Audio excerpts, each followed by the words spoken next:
All right.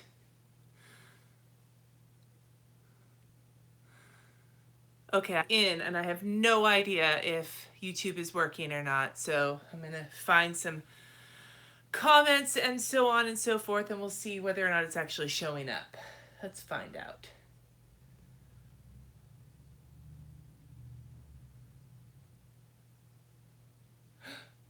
I think I see me. Yay, it's working! I am in my bedroom. This is the sexy place of my sexy bedroom. I hope you can hear me okay. I don't have my microphone hooked up right now because it's on my desk and that's too far away. So, hi everybody. Let me see who we got in here showing up. We got Sammy and Angie and Abigail and Melanie. Addicted to Planners. Welcome to your first live. I'm so sorry you're on bed rest.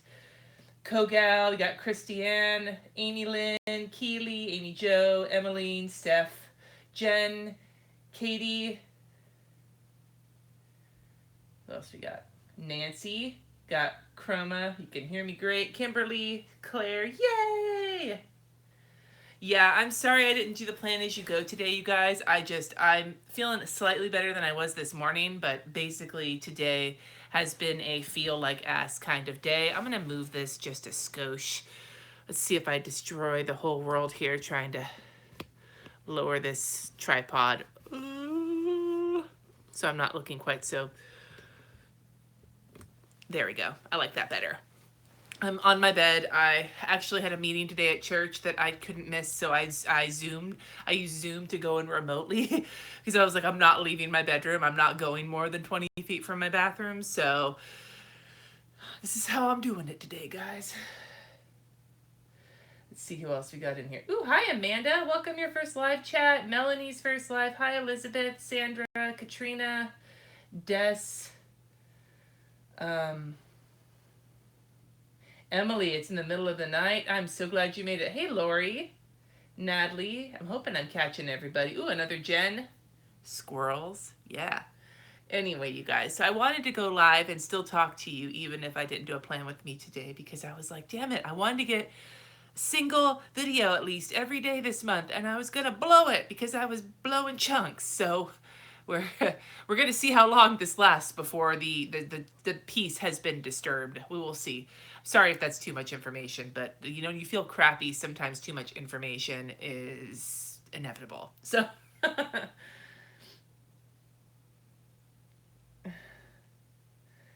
everyone. So, ooh, and you got home from work and you're saying hi, sassy. That's awesome. How much is the clock at mine? Oh, what time is it? I'm guessing it is here. It is 4:30 p.m. Pacific time. I live on the West Coast in California. Sorry, I just got a text message from my kid's school, and it just popped into the view, which confused me because I apparently don't know how to technology. Sometimes I feel like my grandma.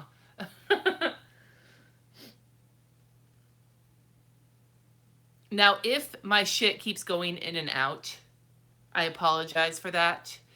Um, I'm in my bedroom, so I'm a little farther from the router, and it's been really touchy lately. So, email, a text, and a phone call all to tell you there's no school on Monday. Thank you.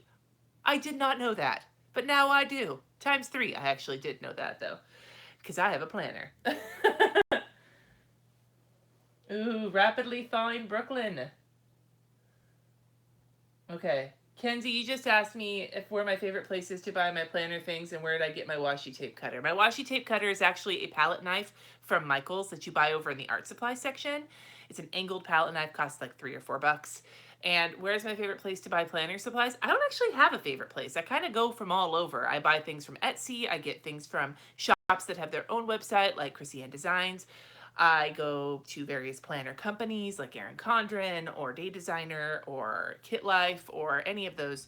Plus, I do go to Michael's, and Target actually has some somewhat decent. If you are looking for somewhere that's accessible, Michael's and Target both. Michael's has a shit ton of planner stuff, and Target doesn't have quite as much, but they have some affordable options. So, am I flooding here? No, we are not flooding here. That is mostly happening in Southern California. Northern California is, for the most part, okay. We got a bunch of rain the last couple days, but for the most part, it's been pretty regular. Cold, wet towel on the back of your neck. Thank you. Okay, Sam, have fun testing plants. Anyway, so I want to move to the topic of conversation besides my queasy stomach for the for the day. Um, yeah, if you're looking for it, it's overall you're in LA. Yeah, yeah. I hope you're staying safe with all the mudslides and everything that are going on. Anyway, if you're looking for the palette knife that I like to use to cut washi, it is over by like the watercolor paints and stuff, and they have like the palettes, like the plastic ones, and things like that, and like where they keep the paint brushes, not the crafty paint brushes that they keep over by the like the little craft paints in the tubes, but where they keep all of the watercolors and acrylics and those paints in the art supply section. You'll find the palette knives over there.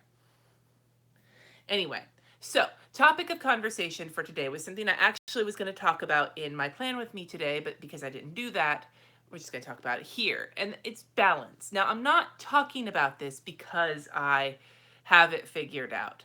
I don't have it figured out. As a matter of fact, I really don't have it figured out. If I keep looking away, I see comments popping up on my screen on my phone, which I'm streaming from, but I have my computer next to me. It's easier to kind of look back and see what people have said. Hi, Izzy. Oh, I'm sorry you had to stay home from school today.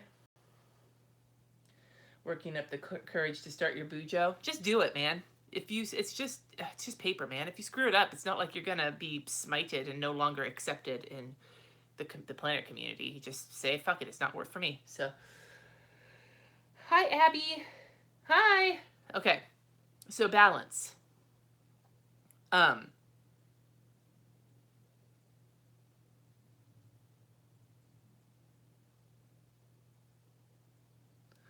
Now I'm looking and it looks like my screen is freezing up too.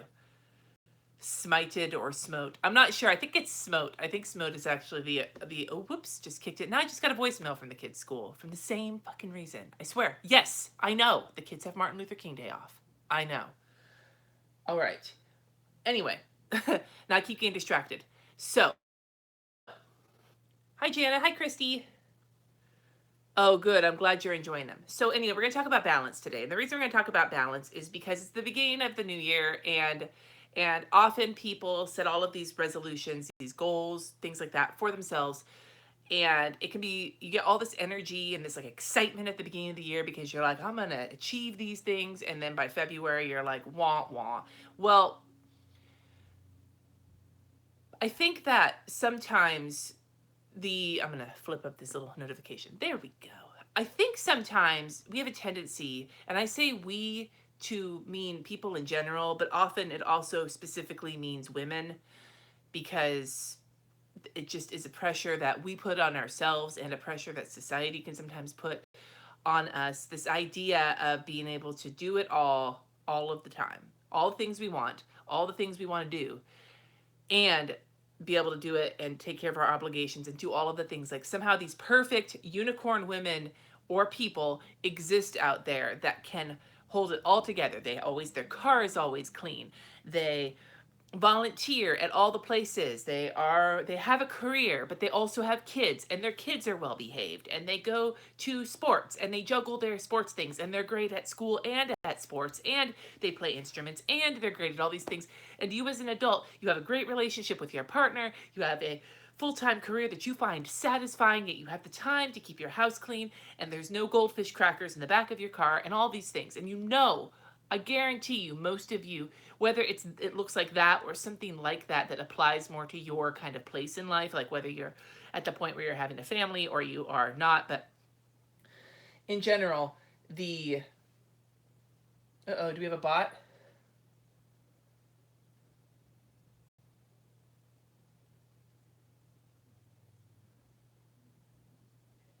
I don't see anything yet, so I'll keep my eye out.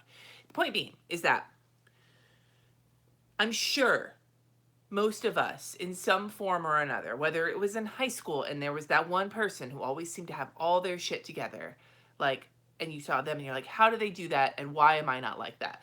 You know, or if you're an adult and you don't have kids, you're not planning to have kids, or you just don't have any yet, and you see like these people who manage to juggle the perfect social life and they manage to keep in shape, and they seem to eat whatever they want but don't gain any weight, and they always have a great sex life. You know what I'm saying? Like, there's always these people who, no matter where you are in the spectrum of life, that seem to have it all together, and that somehow they have achieved perfect balance and can juggle it all without feeling stressed about it, or without feeling like their shit's falling apart, or whatever the case may be.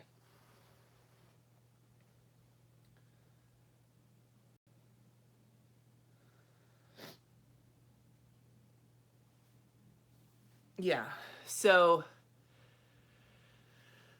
what I wanted to say to start this whole thing off is that those people that we're talking about, those people who have everything together, they don't exist. They're not real. None of them are. Now, those people you see, yeah, they're real, unless you have like, you imagine them, but they are real. They do exist. But their reality that you see is not the whole of it. That's not the entirety. You don't see whether they have any anxiety. You don't see how much help they have.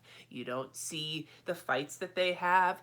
They might present a certain way, but what the reality behind that is something completely different. And none of us have a window into anybody else's lives. None of us have a window. And now you think that we do. I just got an email from my kid's school. Holy shit. Yes, I know we have Martin Luther King Day off on Monday. They really want us to know that. I'm off track. You don't, and here's the thing with social media. Social media, you would think, offers us a window into people's lives, right? But it doesn't. Not an accurate one. It offers us a window into what they want you to see. Whether what they want you to see is this vision of perfection, or what they want you to see is them being depressed all the time, or whatever. They show you what they curate for you to see.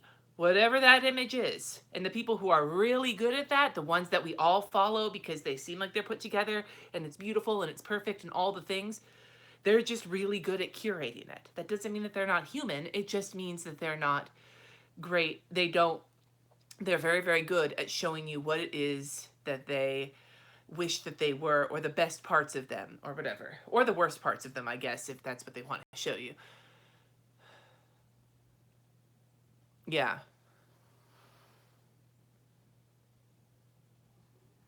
I'm seeing.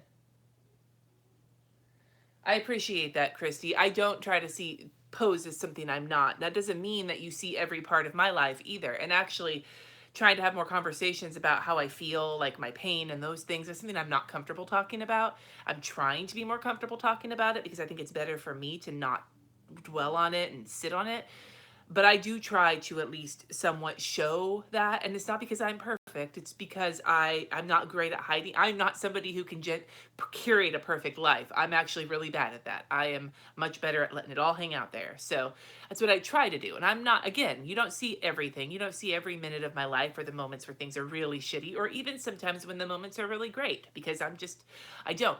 But I don't have any interest in showing myself as anything but myself, if that makes sense. Bye, Jen. Thank you.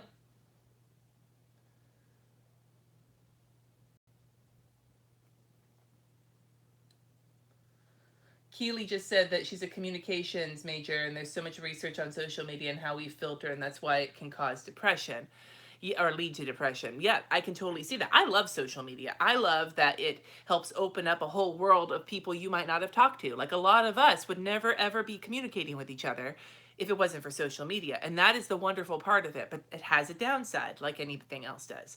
So the reason I wanted to talk about balance was, A, to address the fact right off the bat that balance is an unachievable goal. You're never going to balance everything. If you have to put a lot into something, something else is going to fall by the wayside, and you have to be okay with that. You have to know up front that you have to be okay with that, because otherwise you're going to constantly be hating on yourself for not being good at getting everything right all of the time.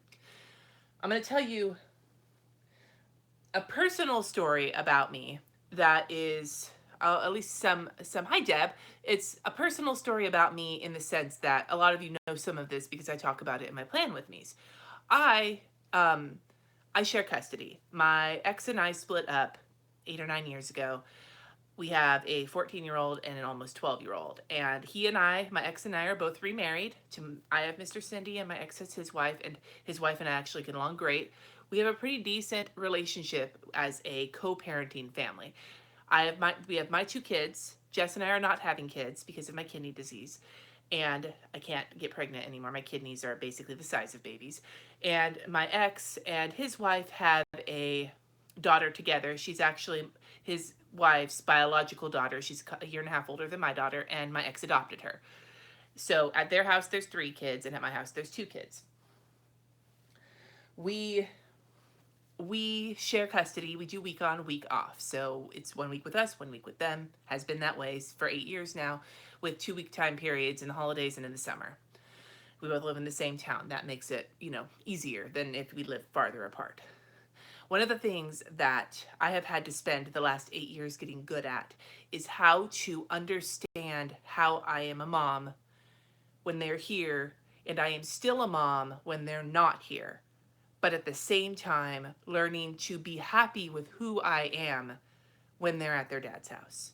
And the reason for that is because so much of who I was, you have you have babies and you get wrapped up in them and they become a part of who you are. Like they are part of the reason for yourself or whatever the case may be. And I was so wrapped up in that. And when we first started sharing custody after we split up, I went into a pretty dark depression on the week, especially on the weeks when I didn't have them, because I didn't know what to do with myself. And I felt that if I was focusing on things, taking time for myself, taking time for self-care, stuff like that, that I would somehow be selfish or betraying myself as a mom.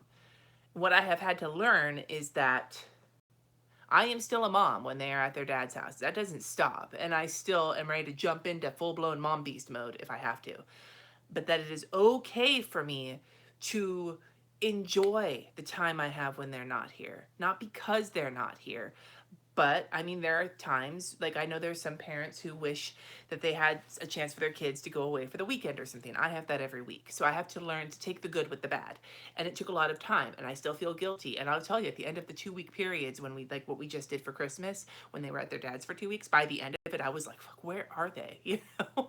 So like it's a constant thing. But in the sense of balance, that where I'm coming from with that is that I had to learn to take my mothering life as a series of ebbs and flows.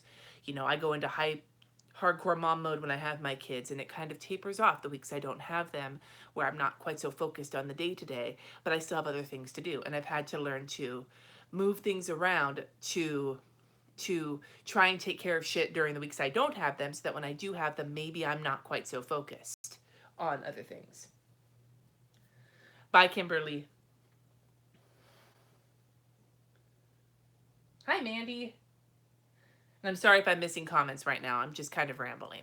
I wanted to bring that up because that's in one part of my life where I have really had to do some self kind of reflection and really understand that I can forgive myself, and that I have to make sure to be real careful with my kids and make sure that they realize how much I love them, and that things aren't perfect for them, and to remember that the burden of going from house to house, I have to take as much of that as I can so that they don't have to have it. And it sucks, and I hate taking burdens. I don't like feeling crappy, but nobody does. But that's been a thing I've had to practice at for the last several years. Yeah. No, that is Aaron. That is a fabulous thing. Oh.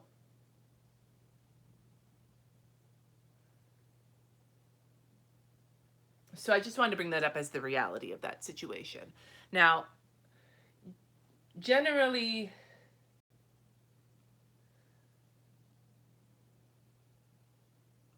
generally speaking, I just removed someone.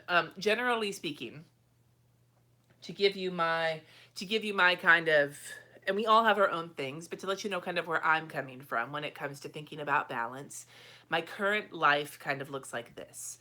Like I said, I have kids, a teenager and an almost teenager, who are both in middle school, that I share half-time custody with. I have a husband who works a shit ton of hours at a demanding job, but that he loves his job, but it is a demanding job.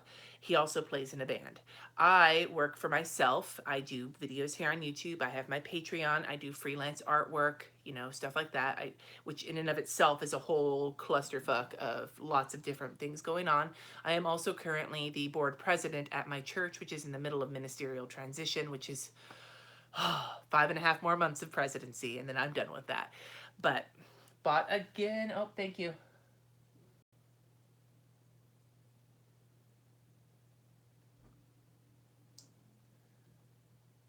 Trying to remove the person. There we go.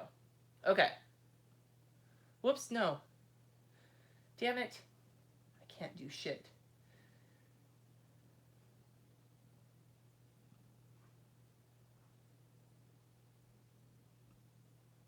Okay. Trying this again.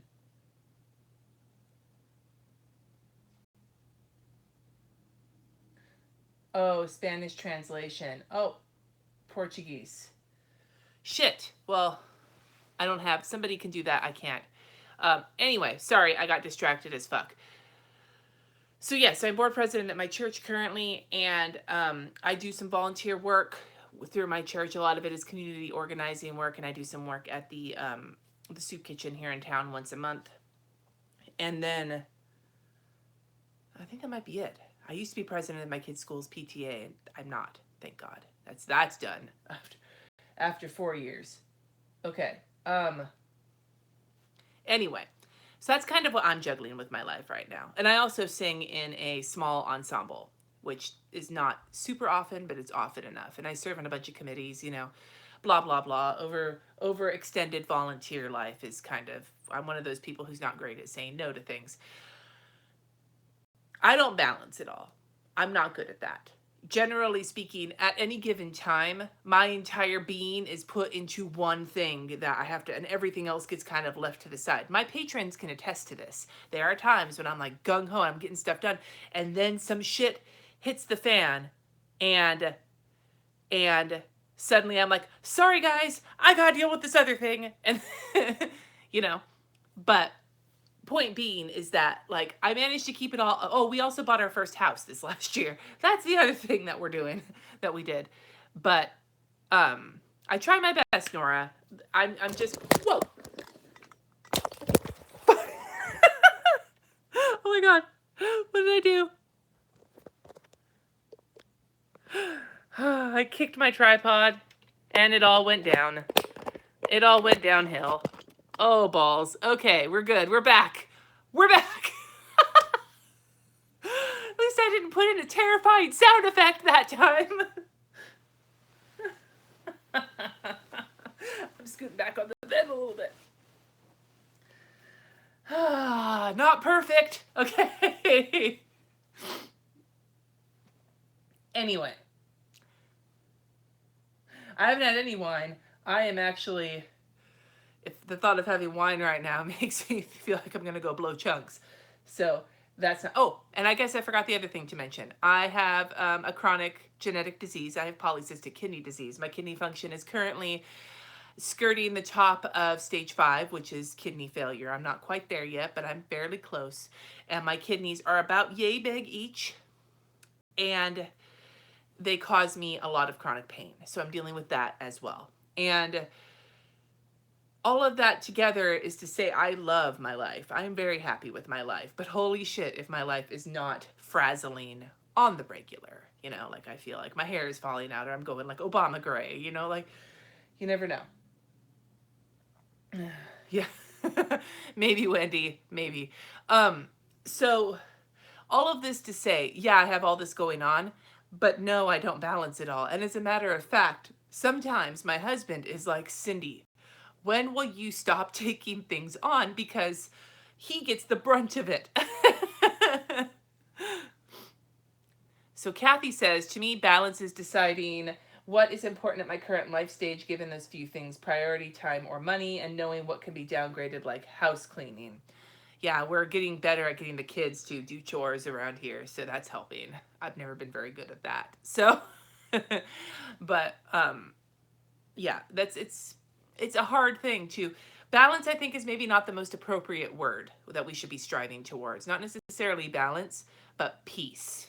Do you have peace with your life? Whether you're spending some time working on your work part of your life or some time working on, getting, like, if you're in a stage of your life where your kids require, like, I'm at the point where my kids, they're not in any extracurriculars. I mean, they do band and shit at school and they do stuff with our church, but other than that, neither of them are like doing sports right now or anything like that, which I'm thankful for.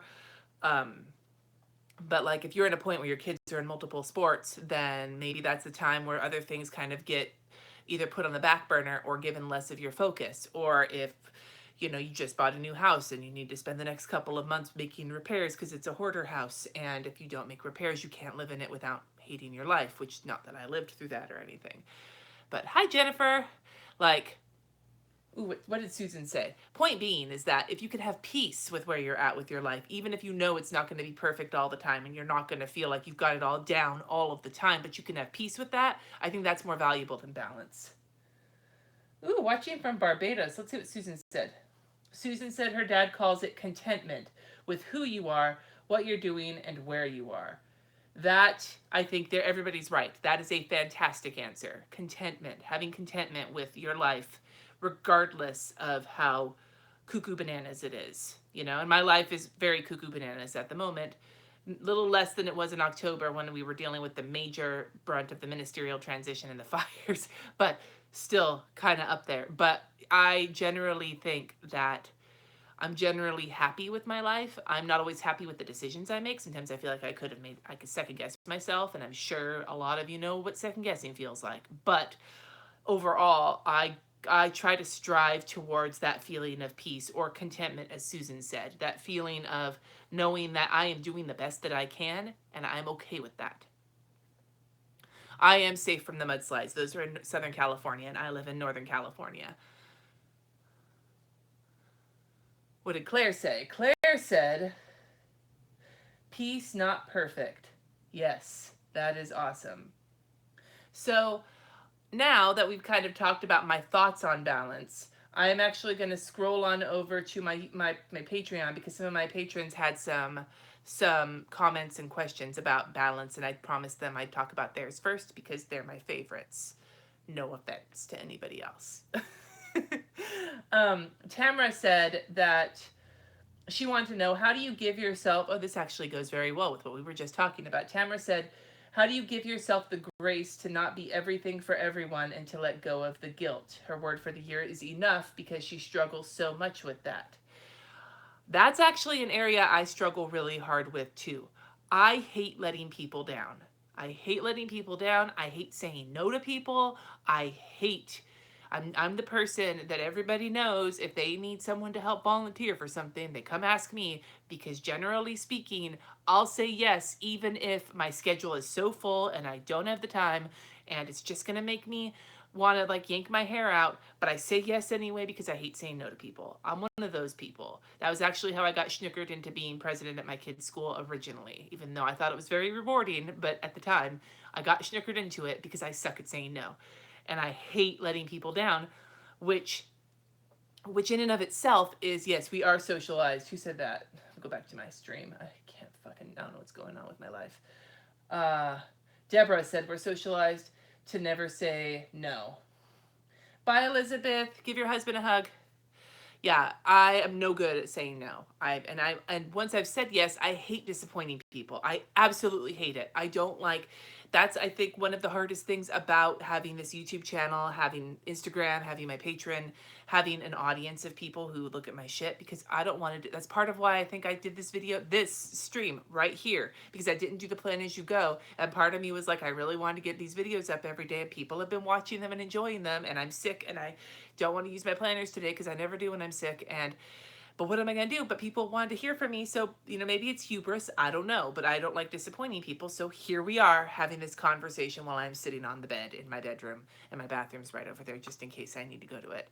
But, of course, I'll probably kick my camera again if I get up. So maybe that's keeping me from needing to do that. So I don't know. That's actually something I don't have an answer for. I don't know how to give up the guilt because I'm not good at it. I'm not good at giving myself the space to say no to people, to to acknowledge that I can't be all things to everybody. It's something my husband tries to work on with me, but it's not something I'm good at. It's one of the things I need to work on probably for my own peace of mind. Helium hand. Shanzi, that's awesome. You're always raising your hand to volunteer whether your life is chaotic or not. Oh, see, Susan, I would take a bath and take care of myself, but my bath is a tiny little bathtub and I'm 6'2", and there is no joy in having either your whole top half or your whole bottom half cold while the other half is underwater. My bathtub and I are not friends. And that was not to guilt trip you guys. I'm glad to be talking to you. I like talking to you. I'm just saying that that may have been part of my motivation for getting online today, is that, I don't want to disappoint anybody because it's kind of my MO.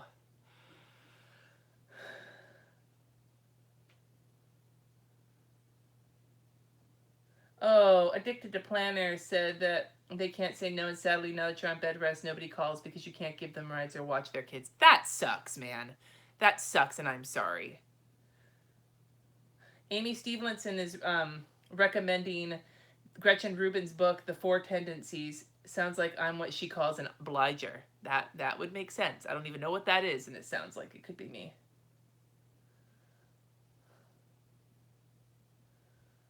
It's okay to say. So Kathy says it's okay to say no, or try saying I have a little too much going on right now, and I wouldn't be able to do whatever they're asking you well enough to do it justice. You deserve better. I like that. That's a very gracious way out. Yeah, Lakina, I know you're tall. Is reading The Art of Not Giving a Fuck. I read the one that is... there's two of those Not Giving a Fuck books. There's one that I haven't read, and then there's the one that's making fun of the Marie Kondo, the Life-Changing Art of Tidying Up book. That's the one I've read, but I think it's the other one that I need to read.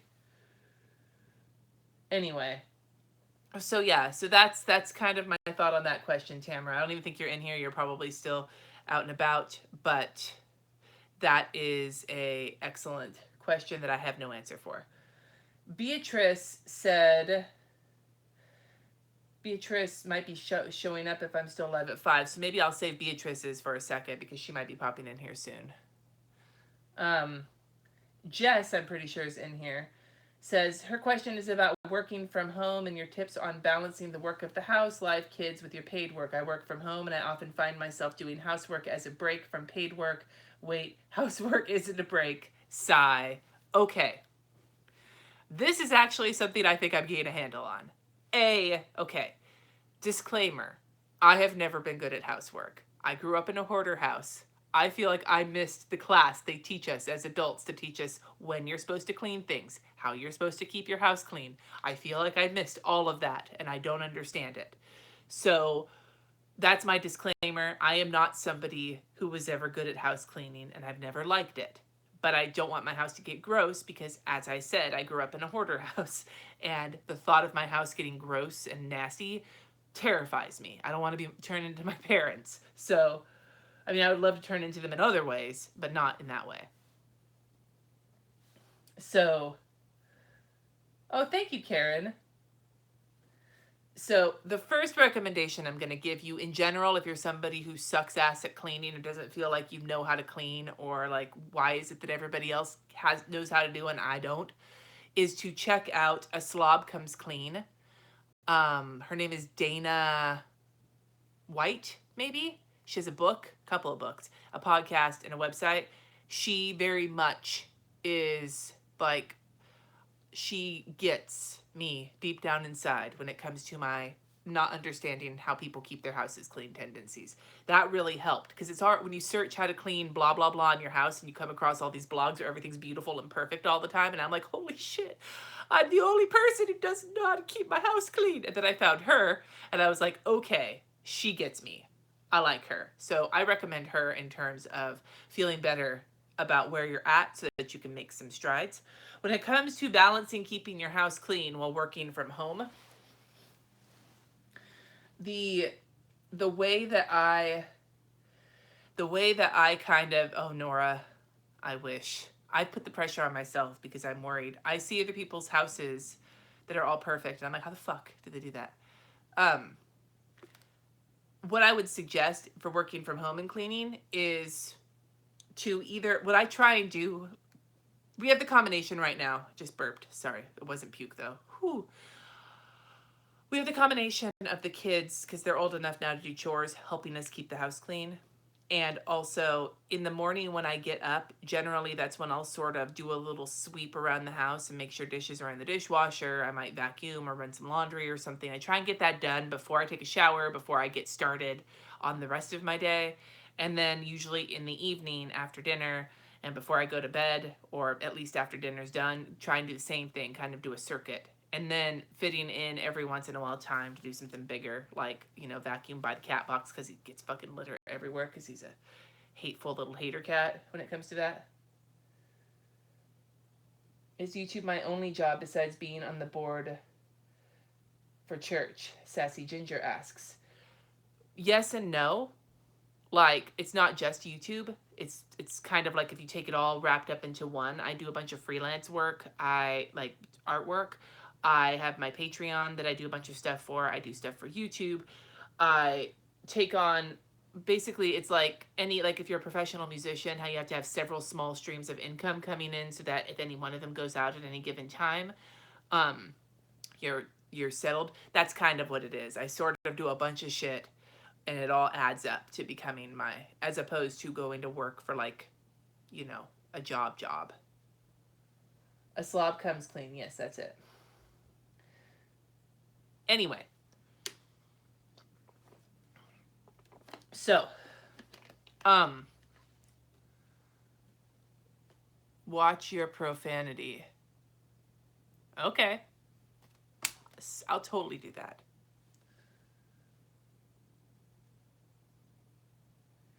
Anyway. No, I'm cool. We'll see how this goes. Anyway, so that's my best tip. It's not necessarily a balanced tip as much as a try and put your cleaning time, try and like find the times of day you tend to sort of like lean towards cleaning, and put it there rather than allowing it to be like, if you're going to take a break. What I've been doing lately is I have a book. That if I'm reading a book and I'm going to take a break, I'll either grab the book or I'll go and scroll like my news websites like New York Times or whatever, or I'll catch up on Facebook, which I try not to do when I'm taking a break because that turns into 3 hours and then it's all bad. Um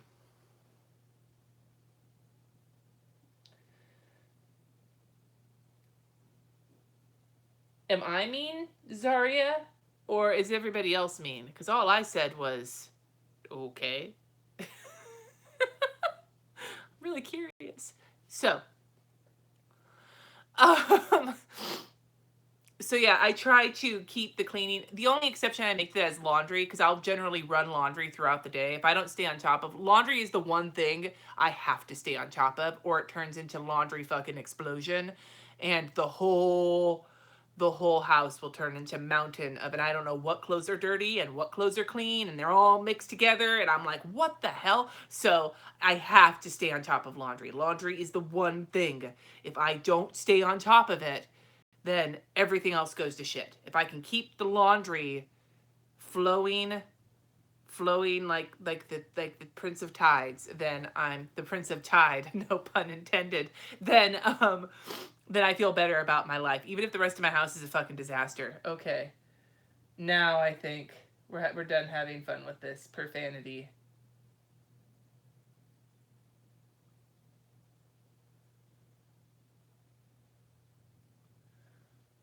Yeah, we're good. So laundry is the one, but that, Jess, that's about the best I can offer you on that. I'm not perfect at it.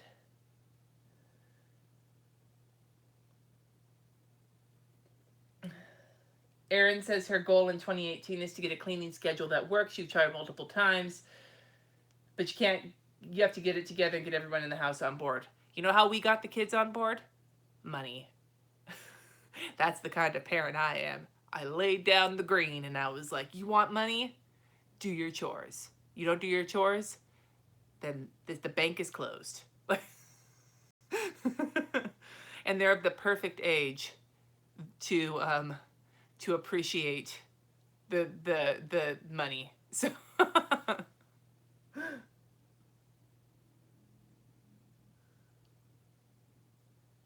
and we also, generally speaking, have it broken up into daily tasks like cleaning the litter box and loading the dishwasher, stuff like that. And then we actually have one day where my kids do the big things and we do big things. Like my husband does the yard work, my kids vacuum the whole house and like clean the bathroom, and I clean.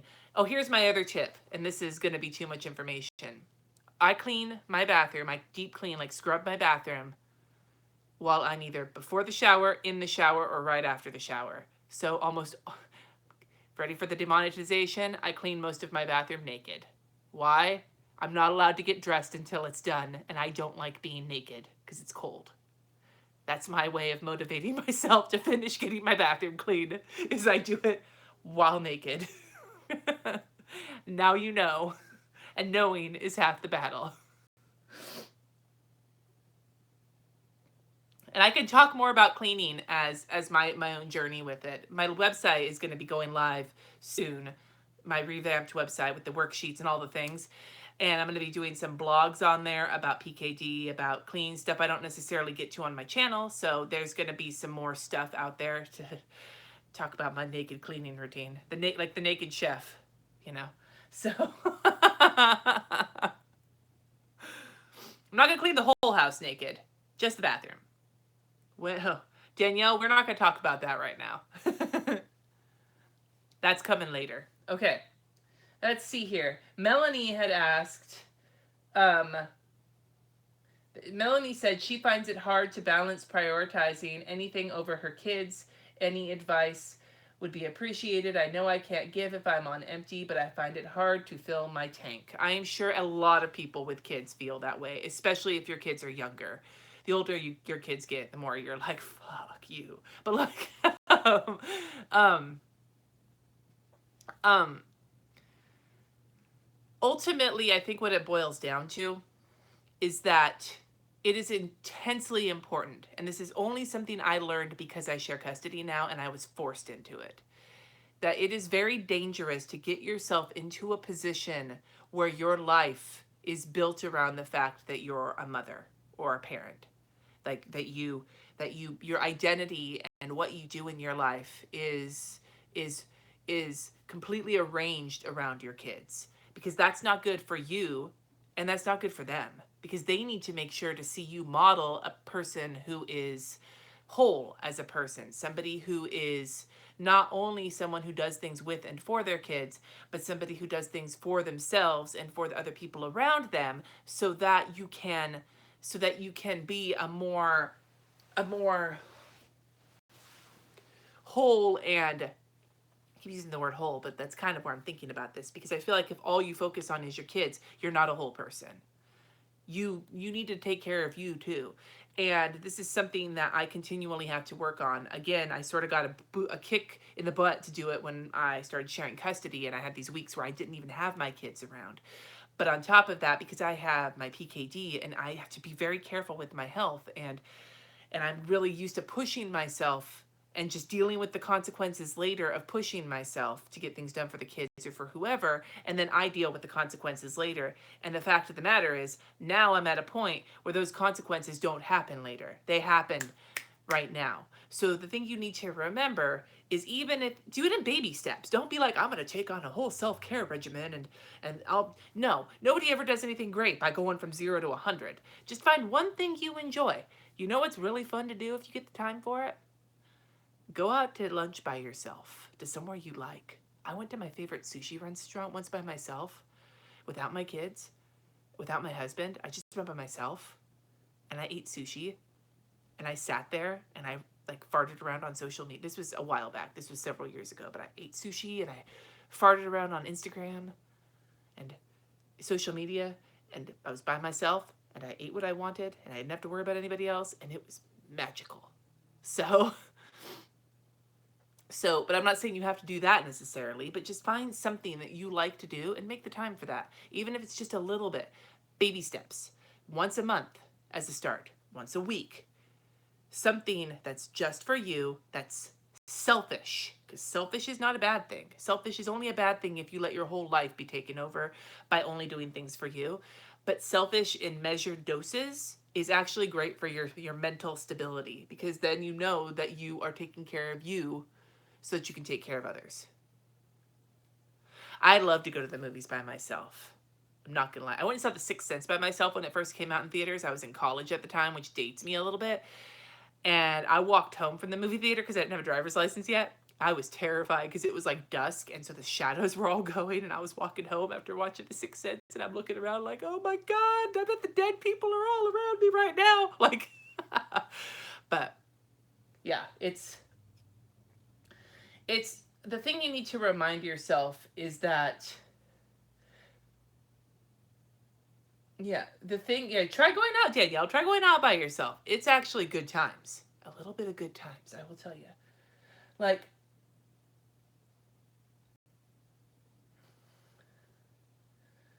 but yeah, just try something small.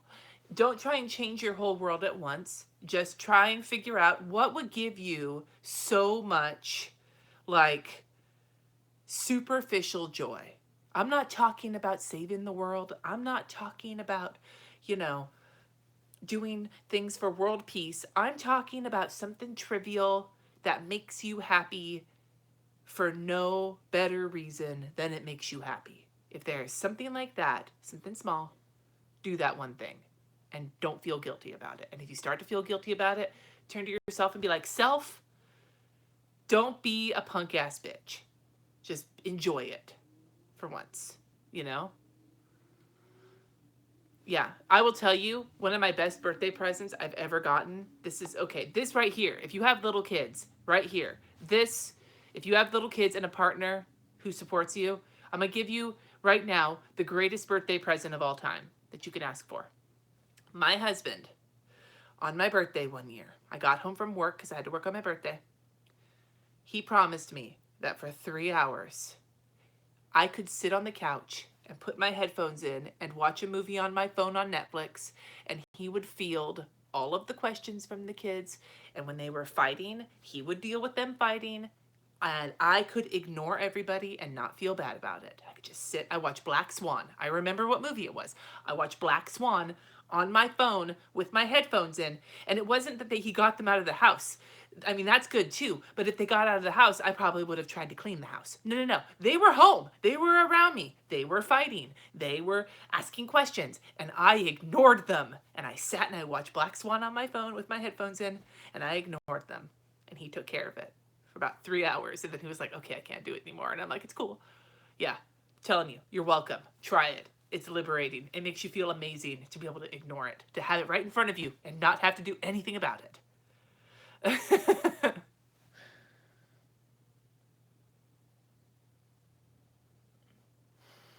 I love all of these um, suggestions in the comments for little things that make people happy. Manicures and pedicures, you know, going to a coffee shop, learning how to play the guitar, flying a kite. How long have Jesse and I been married? We have been married for about 4.5 years now. We've been together for 8, question mark? I should know this. um, you know, people like going out, binge watch Granny Potty Mouth. I fully endorse that. You know,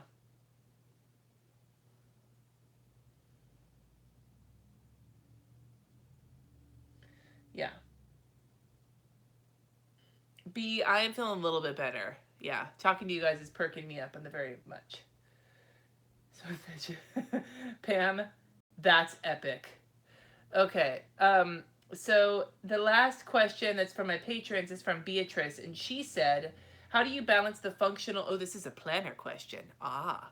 She says, "How do you balance the functional and creative aspects of your planning system? I often find myself lost in the creativity aspect of the bujo, which is wonderful in its own right, but my planning often declines in functionality as a result." Haha. All of the planner people in the audience are probably all like, yeah.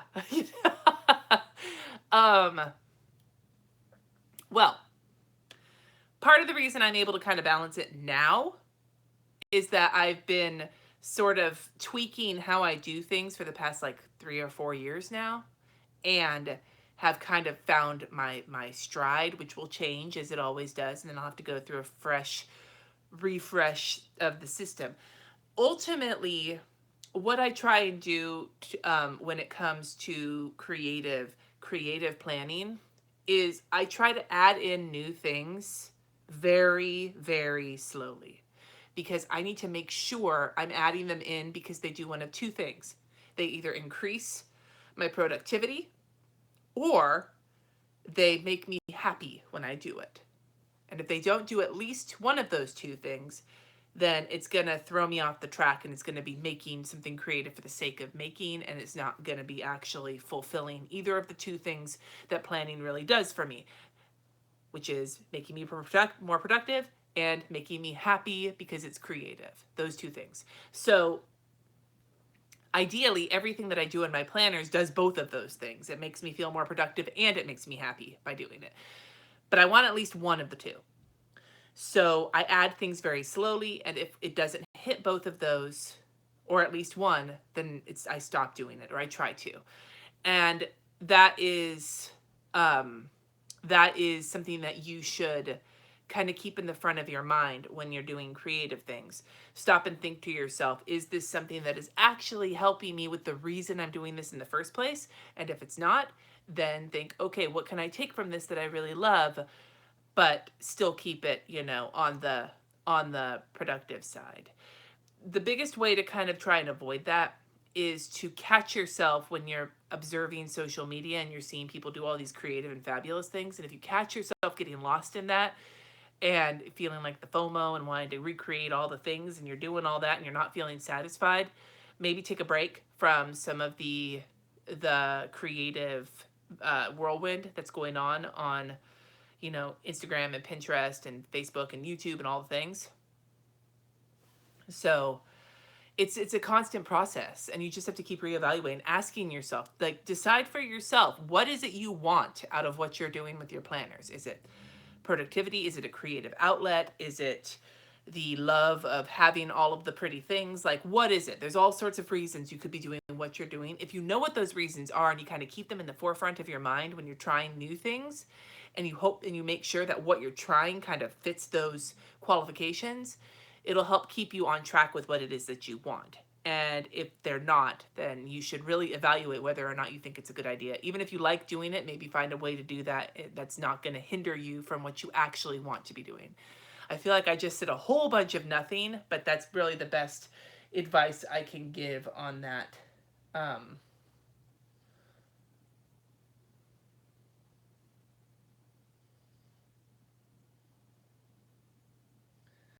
Okay.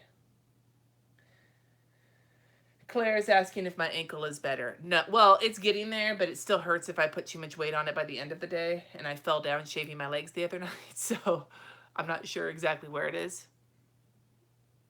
And here's the thing. What people are saying in the comments about bullet journals and how people don't want to do it because they can't draw or do fancy things. Like, shit, I don't do that much fancy shit. Like, I have my little art challenges, but when it comes to actually setting my bullet journal up, I actually mostly just do lists because that works for me. I probably could draw a bunch of fancy shit, but that's not really what I need out of it. So I don't. When I have tried to do a bunch of fancy shit, I've stopped doing it because it doesn't help me. So that's really trying to recognize what actually works for you and what you just like doing for the fun of it. And if you like doing it for the fun of it, but it's not working for you, maybe separate what you're doing that you like and find another outlet for it. Oh, Deb, I'm sorry. Oh, yeah, I get that, man. That's exactly what I did. Okay, I'm going back to, yeah. So, yeah. Well, I'm glad you liked the Nintendo drawing. That was a lot of fun. I did not expect it to turn out as well as it did. So I was kind of like, whoa. Oh, I'm glad you're liking that pink obsession. B, I'm sorry you're overwhelmed with anxiety. I hope, Erica, you didn't know that you could. You didn't know you could go live on YouTube? You can. I mean, I don't know how many people. I think that there's a cap on how many subscribers you have to be able to go live from your mobile device, but you can go live in other ways if you have a YouTube channel if you haven't hit that cap yet. I don't know what the cap is, though.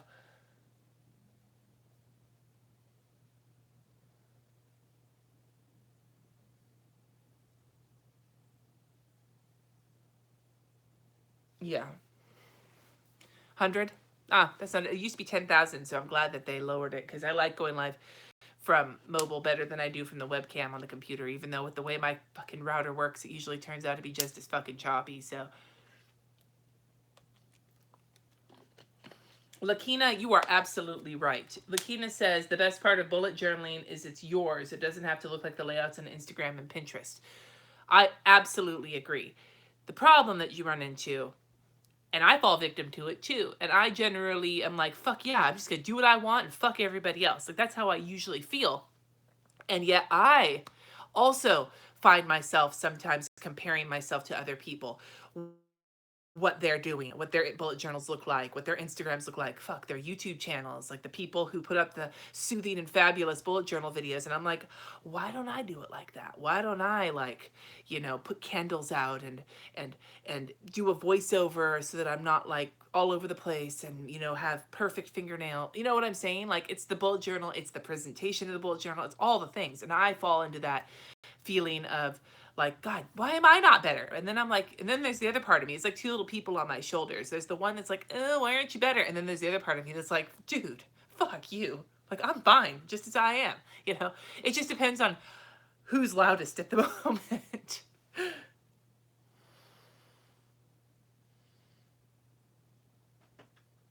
Oh, here comes the cat. Courtney said she's just getting started with the pretty planner. And she's finding her way slowly. That's awesome, Courtney. Claire wants to know when the next drunk plan with me is. That will be on Sunday, January 21st at the usual time. Yeah, I figured that out ahead of time for once. On top of my shit. Hi, Loki. Hi. Got a kitty. My sister got us a cashmere blanket for Christmas, and it's become like his new sexual healing. He goes and he just like, he makes his muffins, but he's like all intense, like when he's doing it right now. Look, here, I'll show you. Where's the kitty? Oh God, this is gonna break the camera. There's a kitty. Okay, let's not break the camera. Yeah, there we go. This is on my tripod where the top part of my tripod, one of the screws or something got stripped. So if I'm not careful, the whole thing goes like shloop, like you saw earlier.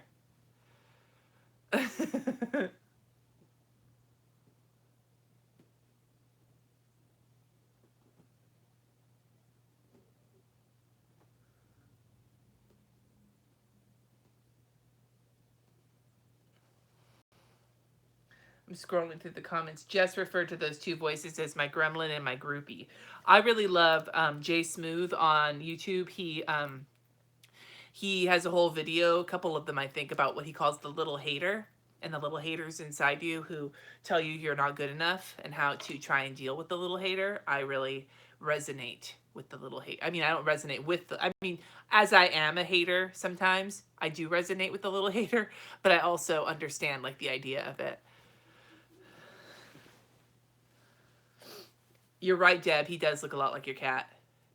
Who do I watch on YouTube? Okay, here we go. This will be, because I'm pretty much done talking about balance for right now. I've got as much as I have to say at the moment about it. Erica asked who I like to watch on YouTube. Now, I guess I could put this into two categories, right? I could put this into planner people and not planner people. The planner people I watch on YouTube are actually pretty far and few between. I don't watch a lot of planner videos on YouTube unless I'm watching them to feel bad about myself, because I don't really, a lot of them, I don't really, they don't, I don't know, they don't, it's hard for me to really, part of the reason that, oh, I'm sorry that you didn't get your notification. Part of the reason that I started making videos in the first place was because I didn't see myself reflected in a lot of the videos that I watch, that I saw. Like, you know what I mean? Like, that's part of where me making videos came from in the first place. But when it comes to planner people that I do watch on at least the somewhat regular, I watch Jen Plans, I watch Happily a Housewife, I watch Oh, I'm looking at my subscriptions to remind me. Sometimes I watch Favorite Daughter Emily. Sometimes I watch Jen Ross, depending on what mood I'm in. Oh, I'm scrolling. Who else? Who else do I watch? Keisha Glam, she cusses in her planner videos from time to time, so I watch hers as well. And then sometimes I will watch other people, even if I'm not really, like, it depends on if something pops into my feed, but, you know, that's about who I watch on the regular. When it comes to non-planner people, I watch a shit ton of YouTube. I watch, who? Jenna. Oh, Happily a Housewife. Okay, yeah. Um, when it comes to, I don't watch very many, if at all, bullet journal videos, except every once in a while to kind of check in on them. And the reason planner videos like Erin Condren type planners, happy planners, those kinds of videos, those don't actually hit me in the I'm doing things poorly or I feel bad about myself. Those videos don't do that to me. It's the bullet journal videos that fuck me up. The bullet journalers on YouTube, I have to stay the fuck away from them. Almost always I stay away from bullet journals on YouTube because they tend to put me into that place I was just talking about where I feel bad about myself.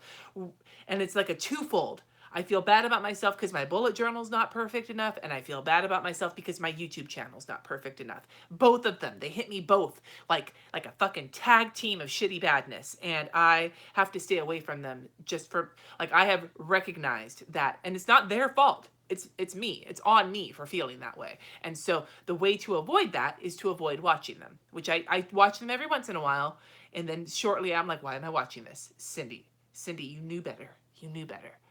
Like, those are Alonzo Larone, Connie Porter. I'm scrolling. Will I link? Sorry, Samantha. Will I link some of my favorites in the description once this publishes to your channel? I will do my best to, but I probably will forget to. Though you can find some of them if you go to my channel's page where it says on the side, it has a list that says Rad Ass People.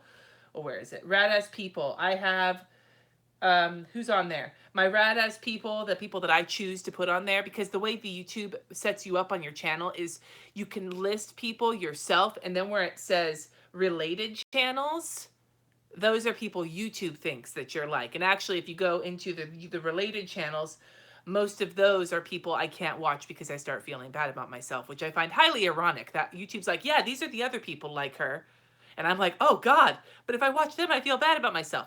But that first column on the side of my channel that says rad ass people, the planner people on that are Jen Plans and Happily a Housewife.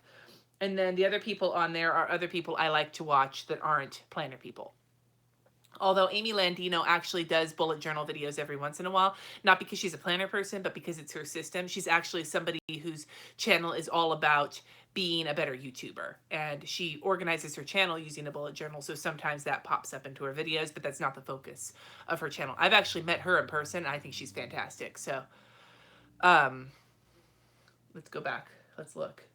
Ooh, you're having your third baby in 12 days? I have no idea how to track newborn spreads. I'm sorry. I'm so far past that right now.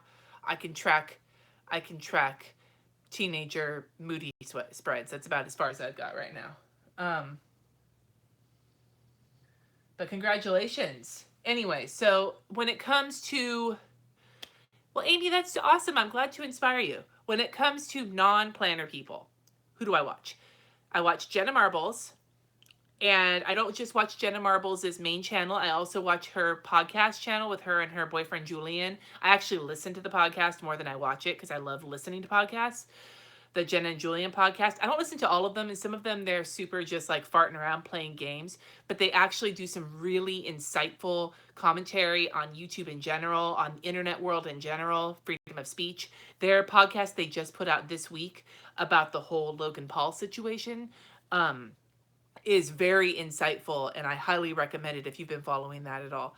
So I love the Jen and Julian podcast, and I love watching Jenna Marbles. She's probably my favorite YouTuber in terms of how she is unapologetically herself, regardless of how everybody else does things on YouTube. She'll just do things the way she wants to, and she doesn't give a fuck what you think. And I very highly, I resonate with that. So I love Jenna Marbles. Um, and then I also watch Philip DeFranco. He does like videos about the news, not just YouTube news, but news in general. And I like how he tries to present both sides of something. He'll give his opinion, but he tries at first to present things from all sides, regardless of what his opinion is. And I love that about him. Granny Potty Mouth does, she's this old lady who's like a comedy actor, and she does cooking videos where she cusses the whole time, and I want to be her when I grow up. So Granny Potty Mouth is 2 thumbs up from me. Good night, Ashley.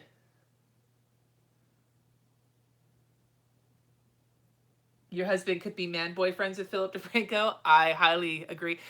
You want to know the best part about Philip DeFranco and why he and I are secret internet best friends, even though he doesn't know that?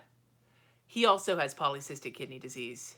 And he's the closest thing to a celebrity I can find with PKD. So I'm like, fuck yeah, Philip DeFranco. You and me, we're automatically internet best friends now. um, Who else? Do I watch Trisha Paytas? No. I watched a couple of her videos once when they got linked somewhere, and I was like, whoa.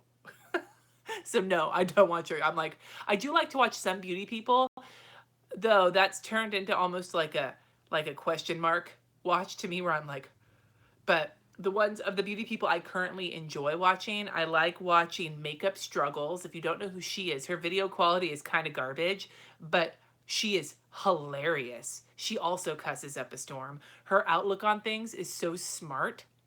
Like if you like watching anything in the beauty community, Makeup Struggles is fucking rad and deserves way more subscribers than she gets. Um, Tiny House and Van Camper YouTubers, that's not a rabbit hole I've fallen down.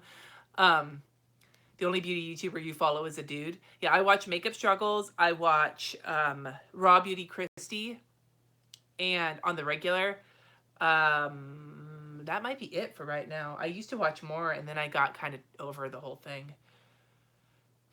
And then I used to love my favorite, like past favorite YouTubers that I don't watch as much anymore because they're either not making new stuff right now or, yeah, mostly because they're not making new stuff right now, are Epic Mealtime and Epic Mealtime and Epic Rap Battles of History were two of my big favorites for a long time.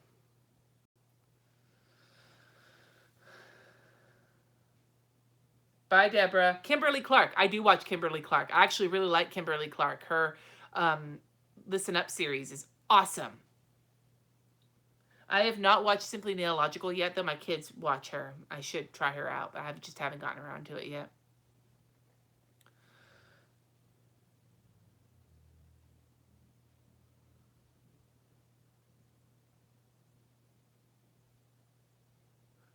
I'm checking the comments right now.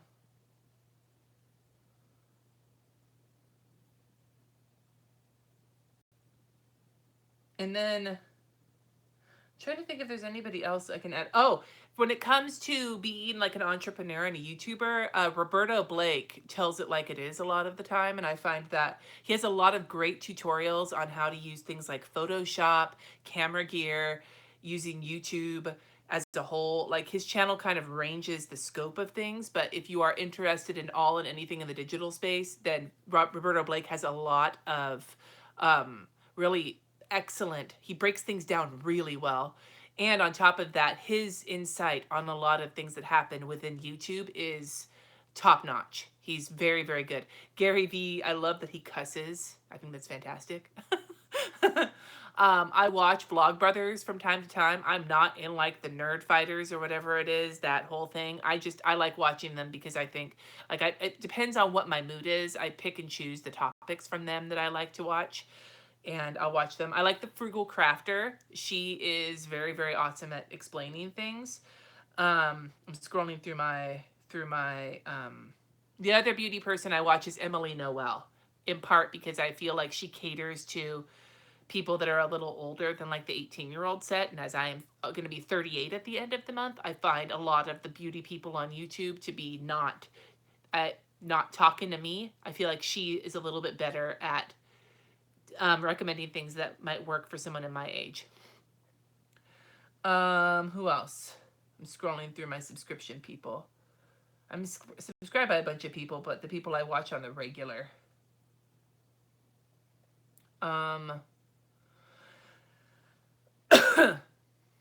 Oh, another person I love. Awaken with JP. He does satire videos on like being like a yoga master, or what would happen if meat eaters talked like vegans, or his videos. Maybe it's because of the people that I tend to be around sometimes, living in like Northern California and knowing a bunch of fucking hippies, but his channel is hilarious. Like, I have watched some of his videos and literally had tears running down my face. I also, one of the things I watch the most on YouTube, it's not any specific channel, trailers. I love I love movies, and I love movie trailers. When I go to the theater, if I get there late and miss the trailers, I'm like, fuck, because that's my favorite part of going to the movies. Second is popcorn. First favorite is the trailers. I love trailers.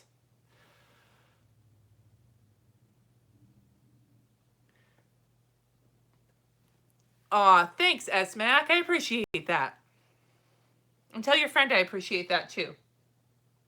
I'm scrolling through my channels. Yeah, that's about who I watch on the regular. I love movie trailers. Erica did motorboat my bosom once. Uh-oh. Okay, my computer is scrolling through comments here.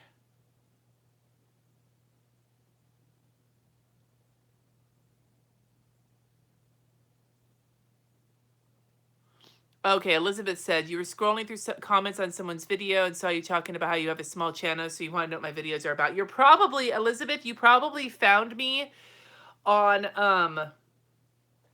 I'm guessing it was probably the Jenna and Julian podcast, because I did comment there on their I'm gonna get so fucking demonetized. I mean, probably will be anyway because my language, but whatever. The Logan Paul podcast, and I commented on there about how my son used to watch Logan Paul, and we had to have a conversation with him about, and I mentioned that I have a channel, and it is a small, I mean, okay, in the scope of YouTube, I'm not talking, there's a ton of people with channels that are smaller than mine when it comes to the number of subscribers I have. I totally get that. But in the grand scheme of things, I am a small channel.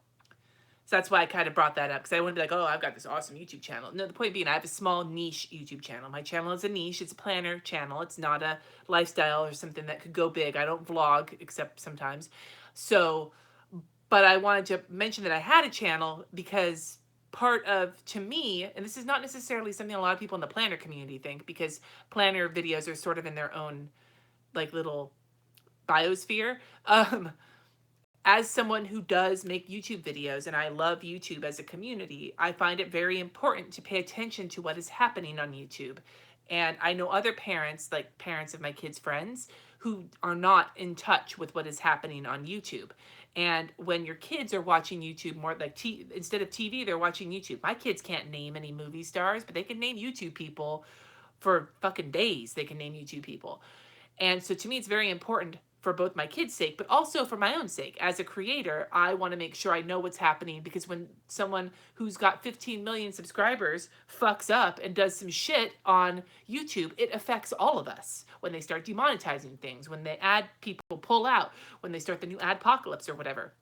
It affects everybody across the board, not just the big giant creator who fucked up and should have had someone tell them, maybe that wasn't a good idea to do that, dude. You know? So, and I commented on this podcast because I really liked their thoughtful take on it. And that may have been where you saw my comment. So, I don't often comment on other big YouTubers' videos because I tend to be a ninja watcher. I watch from the shadows.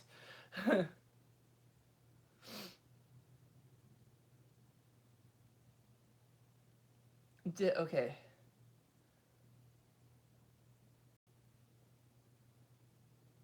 Um, Dee asked if I watched 13 Reasons Why with my kids. I watched it with my daughter. I actually watched it first to know what was coming, and then I watched it with her. Bye, Barbara. Good luck. But yeah. No, with the way kids watch YouTube these days as a these kids these days, but as that's like where they're seeing the celebrities and the people that they look up to, it's both awesome because then you have kids who are able to find people who look like them and reflect their experiences, and you don't have to worry about some suits in Hollywood deciding whether or not an actor or a TV show is good enough to be put on the network. Anybody can pick up a camera and be a YouTuber, and so you're able to find people that you resonate with. Like I resonate with people like Makeup Struggles, and I resonate with Jenna Marbles, and I resonate with Raw Beauty Christie to some extent. And there's people on the internet, both big and small. Like oh, what was your name? I just started following you and I've started watching your videos. Is it? God, don't want to drop it wrong. I think it's Jessie. Not there's Jessie J Plans. I watched her stuff and I really liked it, but no, that's not who I'm looking for. Fuck. I had someone and I forgot who. Regardless, I find people and I resonate with them. And anybody can do that. Anybody can go on YouTube and find someone that looks like them, that has life experience that's similar to them, whatever the case may be. And there's a lot more variety in what's available, but at the same time that means that you have a-holes who are just dude bros who are good at getting people to look at what they're doing, and then they soar to the top and they have no accountability and nobody stopping to tell them to maybe stop and think about what you're about to push publish on. Like Boogie2988 is a fantastic voice for YouTubers, and he had a great video where he was like, if you have someone who's there who's supposed to be keeping an eye on what you're doing and being like your PR person, letting you know whether or not that's a good idea, you should fire them. And if you don't have someone like that, you need to get someone who's not just going to be a yes man to you all the time. Anyway, that's a whole rant. I've been infuriated for the last week about all this shit, so definitely getting demonetized. Cardboard Couture. I see that it's getting explained in the comments what happened.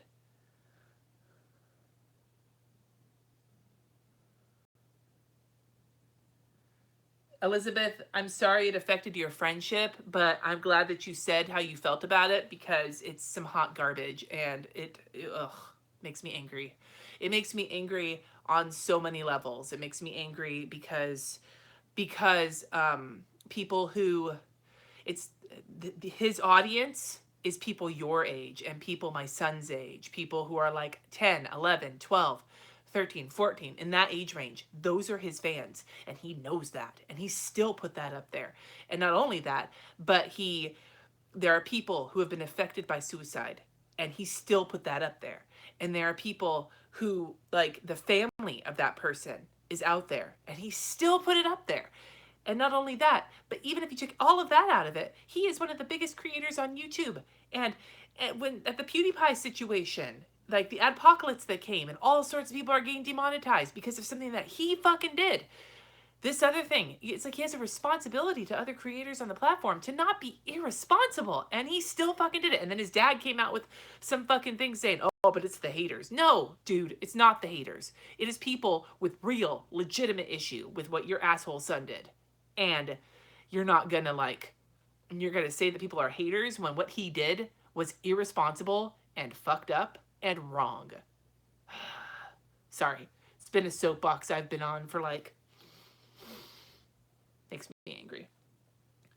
And yes, I'm a parent and my son watches YouTube. And yes, he saw that video and I did not have a chance to stop him before he saw it. And I know that maybe as a parent, I should be better at monitoring what they're watching. But I also want to instill in my children the ability to make decisions and to be able to make some judgment calls. And thankfully, my son agrees with me that what happened was some garbage and he's not willing. He knows that there are other creators who are much more deserving of his views and his loyalty as a fan than that asshole. So, yeah. And I'm probably going to get not only demonetized, I hope none of the gang finds me and decides to come fucking be assholes on my channel. Ugh, that wasn't even what this whole conversation was supposed to be about, and yet everything seems to turn into that lately for me, and I'm just like, Does every video I make... Pam! Oh my god, you were the one I was just trying to find. Pam's Pretty Penny. She's a coupon channel, and she cusses, and I think she's great. So, sorry, Pam. Does every video I make get demonetized? If I say it, it's going to happen. Yes and no. Some of them get demonetized. Some of them just write themselves.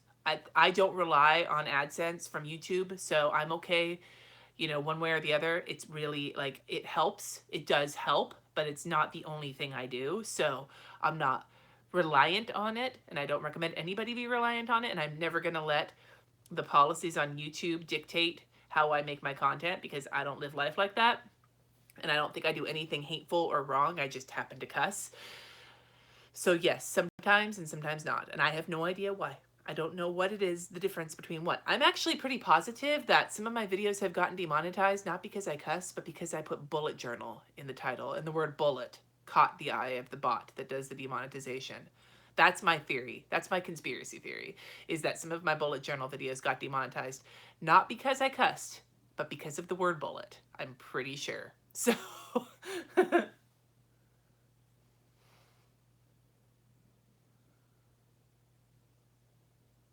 I'm scrolling through the comments.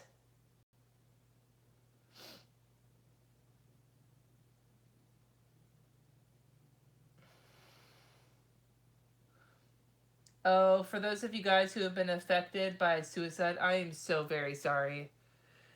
That sucks. I mean, there's nothing I can say that makes that any better, but my thoughts are with you. Lisa, I've been trying to use Bujo because that doesn't seem to ding it, but it's just like, it's so arbitrary. Like, there's no transparency into how they do things, so I have no idea.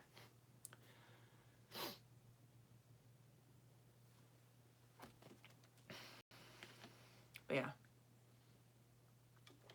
Anyway, so now that I've gone on a completely different tangent and ranted about something, and now part of me is like, should I allow this upload to stay up after I'm done streaming? Or am I going to bring down the fury? I'm going to bring down the cavalry down upon my poor little planner head. Okay, Mandy, you asked, have I requested for them to review? Nope, I have not.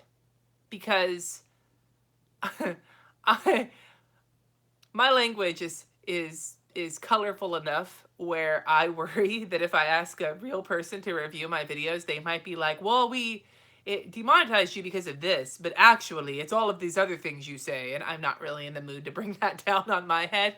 Often what happens, often what happens is it gets demonetized within like the first day, and then gets remonetized like hours later, and I don't do anything. I just sort of let it do its thing. I'm like, fuck it. It's not worth it to me to rock the boat, because I don't know what's going on. And like I said, it's not something I rely on as a major part of my income, so I'm okay with kind of just letting things happen.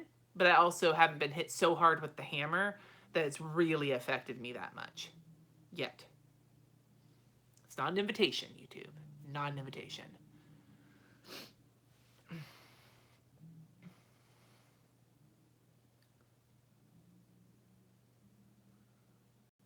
If I call it BJ, it would get demonetized. Bye, Nora.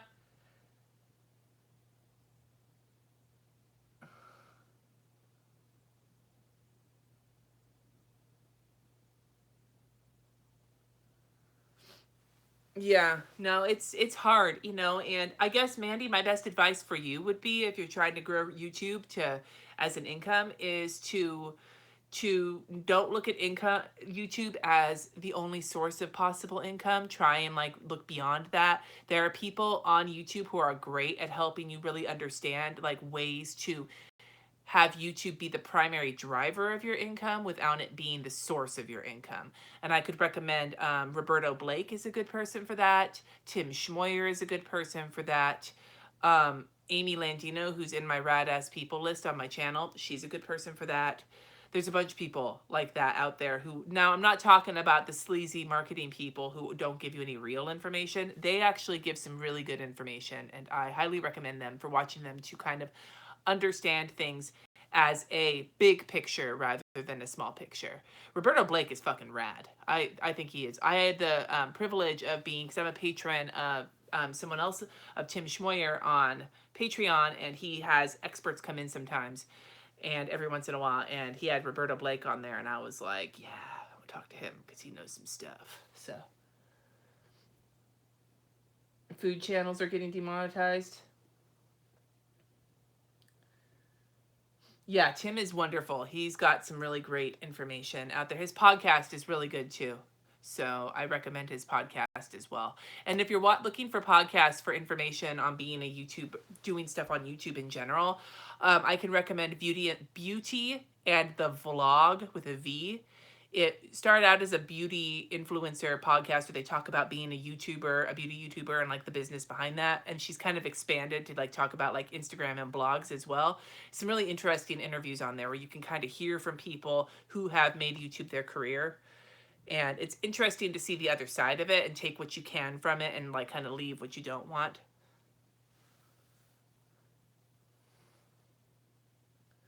What is Patreon? Patreon is a website that allows creators to um, allow their fans to contribute to them like a tip jar almost, and sort of like real life patrons of the arts, and they offer perks and things like that. I have a Patreon.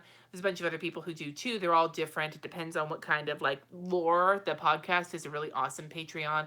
My first people I was ever patrons for was Pentatonics, and they and you know, it was really awesome to help contribute to that. So it's just an interesting place to look around and see if some of your favorite creators have patrons there, and if it's something that you feel like you want to contribute to help. Like, they put all this stuff out on the internet for free, and it's kind of a way to sort of give back to them and help them make more. That's a really short answer. I'm scrolling up. What do I think about the accusations towards Shane Dawson saying that he is a pedophile? I'm really going to get demonetized. I have no idea. I haven't heard anything about that, but I also don't follow Shane Dawson. So I would guess that one of the things that, this is sort of a generalized statement that I'm going to make. One of the things that I would say is that it seems to be the go-to accusation on YouTube to accuse people of being a pedophile. And that kind of thing, I am very, very cautious to ever really give weight to that if it doesn't feel like remarkably accurate from the start, because that's the kind of label that sticks with somebody forever. And I don't, unless I know more than, like, unless I've at least done some reading on it, which I haven't done any reading on it on this, it is very difficult for me to even have an opinion about it, because it's the kind of thing that really, very, very, very choppy, shark-infested waters to even tread into that, kind of is my thought on the subject. You feel like you're at a wine bar having a conversation with a lot of awesome people. That's awesome. I'm glad. That's kind of what I hope for out of these live videos. I'm going to get yeah, you're right, Danielle. I'm so getting slapped. The yellow dollar symbol is going to get like, psh, like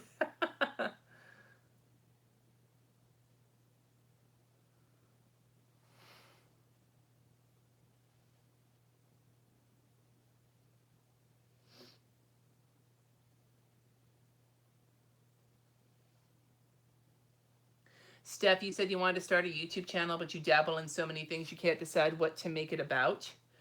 Okay, I'm giving you just a whole bunch of advice right now, unsolicited, sort of solicited advice. If you ever want to make a YouTube channel, and Andy, it has been a very long, very, very disjointed conversation. We've talked about a whole bunch of shit today. So if you want to make a YouTube channel and you don't know what to make it about because you have so many things that you like. I need to pee. I'm live right now, dude. I know. You can go pee. Just close the door. Like, just don't, make it a concert for all to hear. But it's closed. There's nobody in there. I just closed it because, I don't know. I closed it. There's no one in there.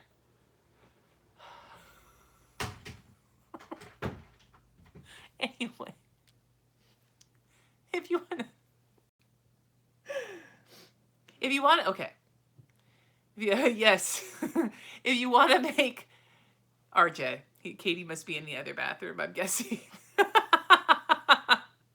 If you want to make a YouTube channel and you feel like your interests are all over the place, yeah, that pretty much just put us at the bar, right? You're having a conversation with a bunch of people and somebody just yells out, "I have to pee!" Yeah, I've had that experience at bars before myself. I think I've been the person saying that at bars before. Anyway, if you if you want to make a YouTube channel and you don't know what to focus on, my suggestion would be, when you're small, it doesn't really matter because you can try a whole bunch of things and see kind of what sticks. However, the more kind of, if you can kind of pick an avenue for it, you're going to have a higher chance of finding people because nobody will search just random shit. They want to find something specific. Watch out. If you touch this thing, my camera's falling over. Hi, bud. I love you. I love you too. Don't kick the camera. We've already lost it once today. Mom, there's like a virtual reality thing. What happened to your face? What do you mean? It's all red. Did you hit yourself? No. Okay, well, go. Shoot, I'm in the middle of a live right now. We're not going to have a conversation right now. Yeah. So, you can make a channel about whatever you want. Just remember that making YouTube videos, if you want an audience, it has to be like, you have to balance. We're going back to balance, which was the subject of this video in the first place. You have to balance what it is that makes you happy with what it is that people want to see, if that makes sense. You have to kind of find that sweet spot, and that takes time. I'm still finding that sweet spot, not gonna lie. Like, I am still juggling that and trying to be a constant work in progress, trying to figure out what videos I like to make, but also what videos people actually want to watch. Like, it's a constant, like, learning experience. So that's just a thought. Anyway, I want to scroll back up because there was another comment that I saw. Lizzie Beth said, love your channel. You're so real and a fresh breath of fresh air. I'm a high school teacher, so I can't use the language I want, but it gets said in my head all day. It gets bottled up until that bell rings. That's, I appreciate that. Scrolling down. I'm going to struggle with having enough memory to film the next one. Okay. Scrolling. Yes, so that was kind of where I generally don't do hauls because I don't buy a lot of shit at once. So every once in a while I'll show stuff when I get some, but when I was vlogging, I guess I showed the stuff I bought at the grocery store because for some reason I thought that was a good idea, but I don't know. So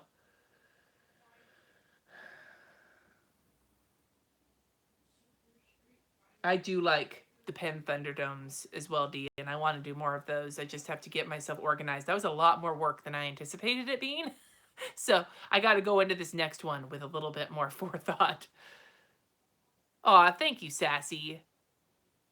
Yeah, I'm going to be doing more pen tests and art supply tests over the next few months. Because I'm doing this plan as you go, I have some that I want to get up, hopefully within the next month, as well as the plan as you go. But again, that takes a lot of, the plan as you go videos kind of suck up more than I expected to every day. And so it's difficult to get more than that up on any given day.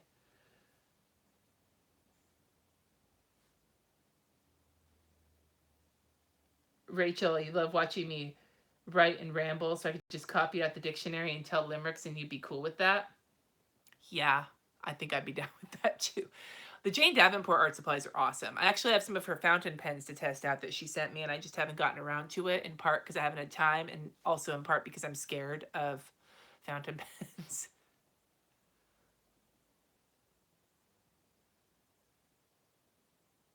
Yeah, Sassy, I am so sorry if I caused you to spend all of your money.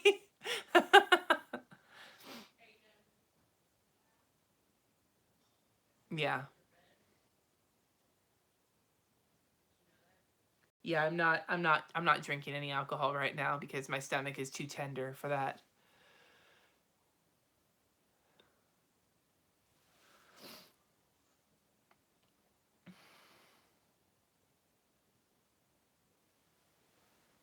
I've heard that I don't remember what it was.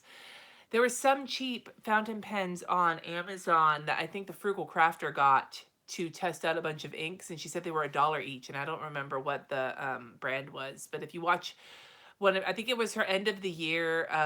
She's Lindsay the Frugal Crafter. She's got like several 100,000 subscribers. She did at the end of the year, like a big art supply. Speaking of hauls, a big art supply haul that she did at the end of 2017. And in there, she talked about these cheap fountain pens that she got off of Amazon that she thought were not, They weren't bad, and they were only $1 each. So if you're looking for inexpensive fountain pens to mess with, those, I don't know what it was. You're gonna have to go back and watch her video to see it, but those ones might be a good idea. And they're on Amazon, which I always appreciate when something's available on Amazon, because then I can be lazy. Okay, anyone know the difference between the Leuchtturm regular dot notebook versus the special bullet journal one? I'm pretty sure, I could be wrong about this. I have them both. No, I don't have them both. Maybe I only have the bullet journal one. I'm pretty sure the bullet journal one has like the key page and the index page and the page numbers that are set up the way that the writer Carol does it. Like that has those pages in it, and I think the regular one doesn't. But I could be wrong about that. I think that's the difference.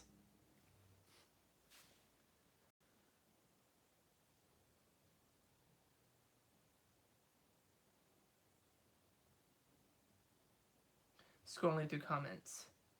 Okay. Having a nearly good time said, if you film a video live stream, does it automatically post to YouTube? Okay, I'm not sure what you're asking. Are you asking, does the video replay post to YouTube, or does the video itself automatically post to YouTube? Because if you go live and you open it up to everybody, it shows up in for your subscribers. And RJ, will you please close my door if you're going to be yelling like that? And Aiden's going to be yelling like that? It posts you to YouTube automatically. The replay will only post if you say, like, it has to process and upload, and you can stop that. If you want your live to like disappear after the live is over, it doesn't. I think that was Grace yelling at Oh, okay. If you want the YouTube video to not automatically upload to YouTube, then you have to just stop it while it's processing. But I think the automatic response is to immediately start processing and upload it. It doesn't happen right away though. So you have time to say nope and then delete it, or just put it to private or to unlisted or whatever. Yeah. Yeah. No, it does. It will post to YouTube if you let it. The one big problem I have with YouTube live videos and their replays, I love doing YouTube lives. I would do more of them if I could fit them in more, and if I didn't think that the glamour of having me show up live would not wear off after a while.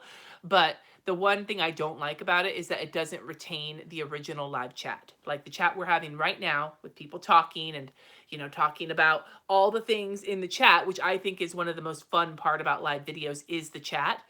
That disappears. So afterwards, comments will happen on the replay, but anything that was being talked about during the video disappears. The people I've seen who like cast it up on their screen, you can't read that. It's so fucking small. But you have to do a bunch of like shenanigans with like third-party software and shit, and have like this whole setup to like magically make it appear. I'm sorry, I don't know how to do any of that. So I wish that YouTube would find a way to preserve the live chat, because I think the live chat is the best part.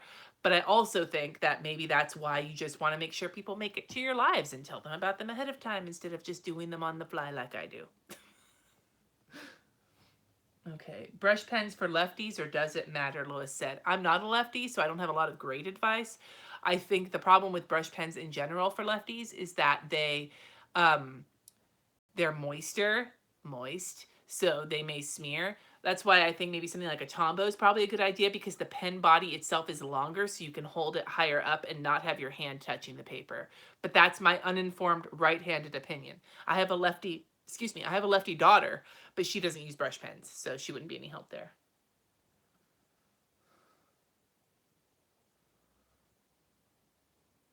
Okay, I'm scrolling up. Does thumbing up your videos have any effect on your channels? Oh, it's a good question, Julie. Julie asks, does thumbing up your videos have any effect on your channel? Do you profit from it at all? I always thumb up, but I notice you don't get many. I don't ask for them. A lot of YouTubers ask for them. I don't ask for them generally, because I don't know, I'm just not good at asking for things.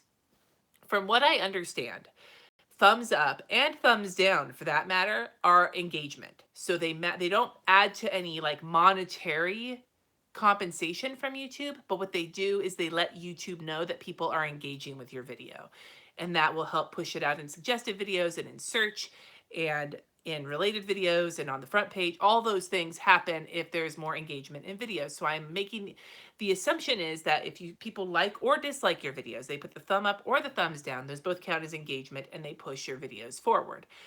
That actually, I'll let you in a little secret. Part of why I try and ask questions at the end of my videos, which I know some of you really like, is A, I love reading the conversation, and I do read all of it, even if I don't get around to replying to all of it. I do read all of it.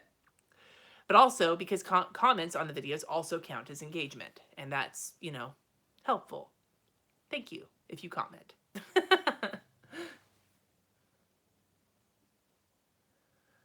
I'm scrolling. Pam, when you can go live in Drunk Coupon, I will be so there. Okay, Sassy asked, would I recommend the mermaid pens or Rebecca.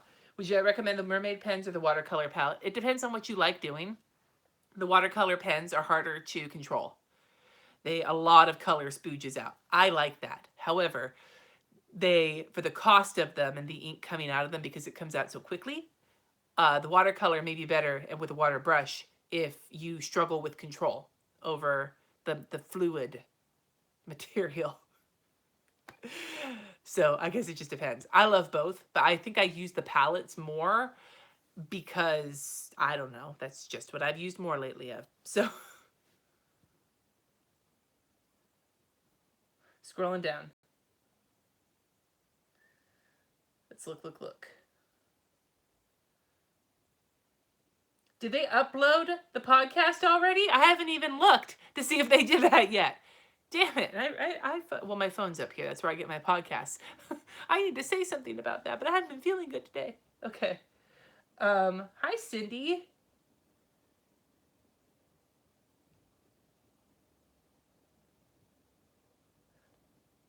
Oh, John. Well, thank you.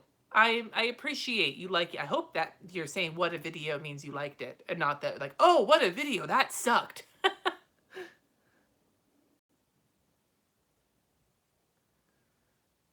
Okay, I'm scrolling through. I'm looking at people's comments here. Kim said, what do I like best about the pens that I received on my Instagram yesterday? The couture pens, they're ballpoint pens. I am not usually a fan of ballpoint pens, but those ones write really smoothly. So for now, I am trying them as ballpoint pens as opposed to buying other inserts that are other like refills that are gel, which is what I usually prefer. But I've been really enjoying them even though they're ballpoint. And I think part of it's because they're so cute and that can help me overlook the ballpointness of them. And part of them is because they're just very smooth writing.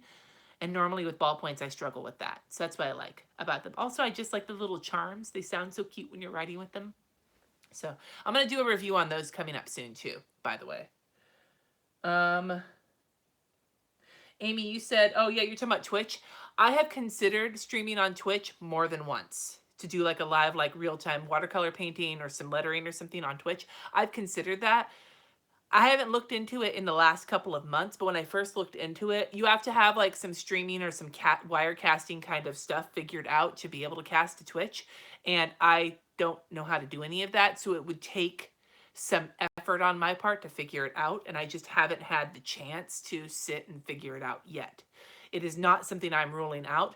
I like watching Twitches. I think Twitch is fun, but I just haven't figured it out yet. So it could come in the future, but it would require me to do a little bit more. I notice I'm not looking at the camera this whole time. I look all like off into the side, but whatever. So it is on my radar. That's about as much as I can say. Twitch is mostly for gamers, but it's a live streaming service. It's for gamers, but they have a whole creative section where artists can go and do their shit. And there are specific kind of rules that allow you to be on Twitch if you're not a gamer. And it's interesting. People do like entire day live streams on Twitch. Let's see what else. Rachel, you love the daily plan with me. I'm glad you like it. It's a lot of fun. People had asked about it, and I'm having a lot of fun with it. Today I was feeling so crappy, I just didn't get up to even look at my planners. So tomorrow I'm going to probably write sick across them. Spoiler alert. That's what's going to happen in tomorrow's plan with me. Giant bubble letters of sick, probably. Or maybe some other kind of lettering. I don't know. Okay, I'm scrolling up.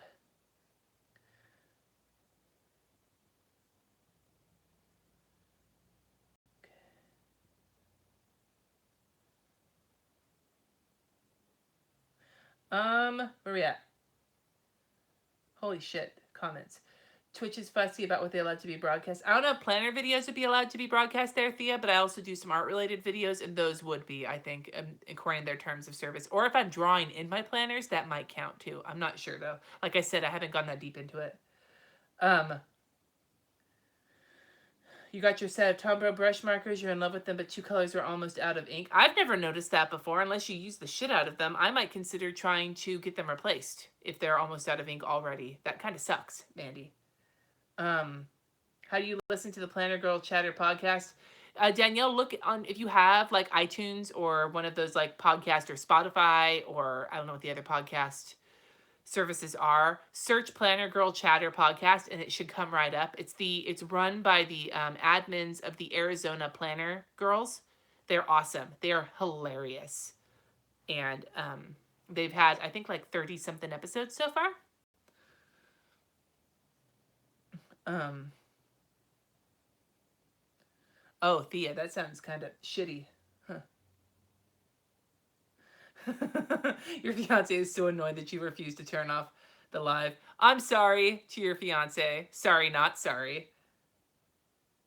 Okay, I'm scrolling down. Do I still play MMOs? No. Though I will tell you, I keep seeing all these ads for the new expansion pack to WoW, and part of me's looking at my husband like, do you feel at all nostalgic that we don't play anymore? And he's like, no. And we both look at each other like, but I don't think it's going to happen.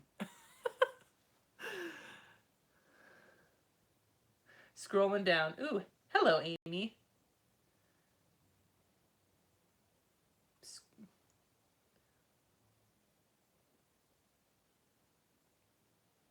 Okay.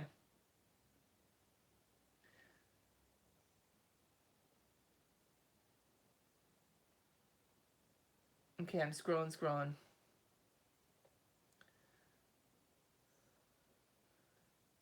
Yeah, I don't want to hear that it's a good expansion, though.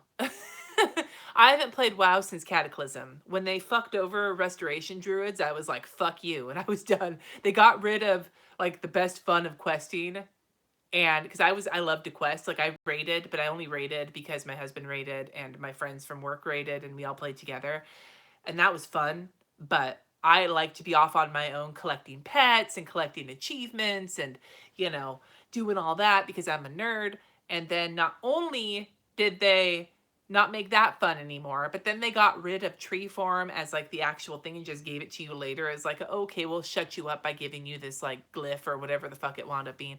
And I was like, my favorite thing about being a healer during raids was as a tree was just running in circles going like bling, like I swear to God, like that was what I liked about WoW. It wasn't like the gear, it wasn't all the fighting, it was being able to run in circles and just toss my healing spells with my little tree arms going up in the air, just like pew pew pew. Swear, those are the things that bring me joy. And when they took it away, I was like, I'm done, and I just dropped it and I walked away. Swear to God, like.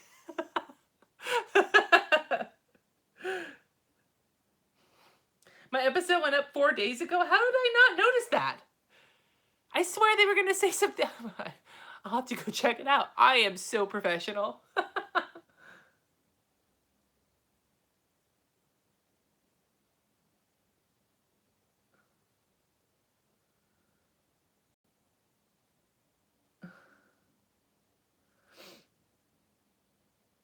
Okay, Alec, you're a new subscriber, the voyeur, and you loves the types of videos to show how someone's planners actually work. I'm hoping I'm showing that with this series because, like, I know I do a lot of, like, lettering and shit in my planners, but ultimately the way I use them works for me, and I know that there's so much talk about how, so many planner videos just show, like, the stickers and the decorating, and they don't show the actual planning, and I don't really see a difference in what I do versus what they do, but I'm hoping at least shows my process and how things work for me. That's kind of my goal with it. I have no idea if it's actually coming across that way or not.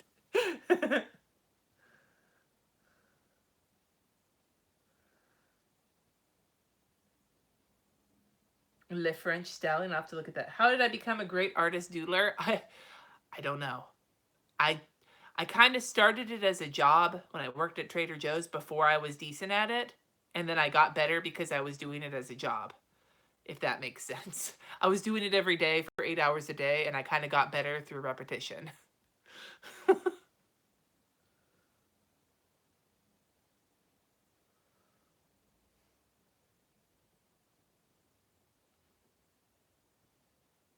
One of the thumbnails in the Plan With Me series says, Plan With Me, unlike all the others. I wondered if that would bother anybody.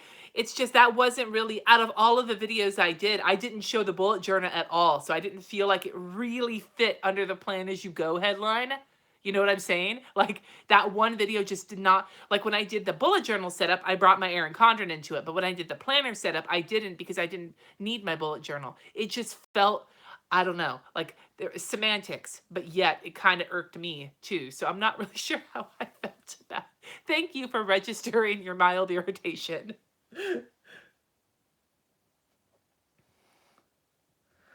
Thank you, Angela. I'm scrolling through comments. If I feel like I'm being like a time delay, it's because every time I talk, more people comment, and that's just how it goes, I guess. Um,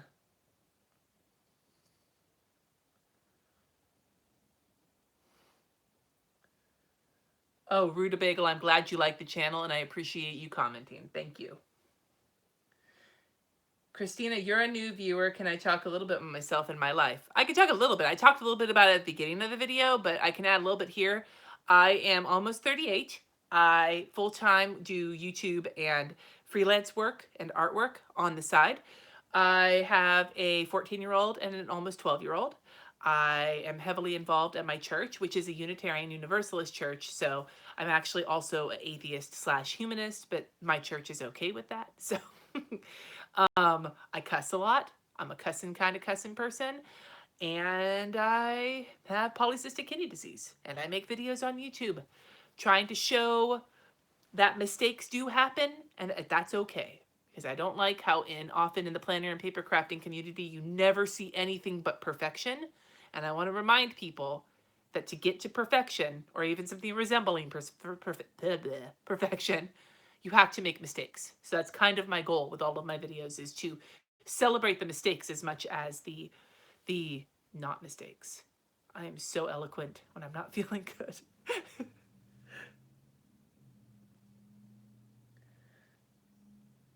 Holy shit, what time is it? 6:20? I've been on here for 2 hours?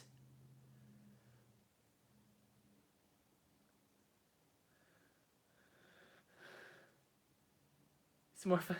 Yes, Claire, I love Grease too. P.S. Oh, my eye itches. Okay, I'm gonna have to get off of here in just a second anyway, because I gotta make dinner. What's my favorite hourly planner? Probably have to stick with the Erin Condren one, because that's just the one that I tend to gravitate towards. I haven't tried a shit ton of them. I'm actually not very planner I'm not very planner curious. I'm actually stuck in my ways a lot of the time. So Erin Condren is the one I tend to go with. Though I wish that the hourly, it went from more, I don't like that it only goes up to like 8 or 9 p.m. or whatever it is it goes up to, 7 or 8 p.m. I wish that hourly planners had a broader range, or that you could select from like a swing shift range or a standard, you know, because people work different hours. So I feel like hourly planners aren't really built for people who have schedules that are outside of like the norm. Have I seen a Peter Popper? No, it sounds like a tongue twister. Like, do you pickle peppers? Like, what's going on here? Can a vertical planner be used as an hourly planner the way I use mine? Probably, yeah. Because I use mine, I break mine more into kind of time zones rather than specific hours. And you could probably do the same thing with the vertical planner, breaking it up into like morning, afternoon, night, or some other thing, if that was what you wanted to do with it. Okay, I'm scrolling through.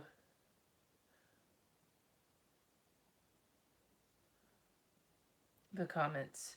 Where am I getting the oh so cute doodles? She has an Instagram. I think it's oh so cute designs, and she has a group on Facebook where she posts the challenges.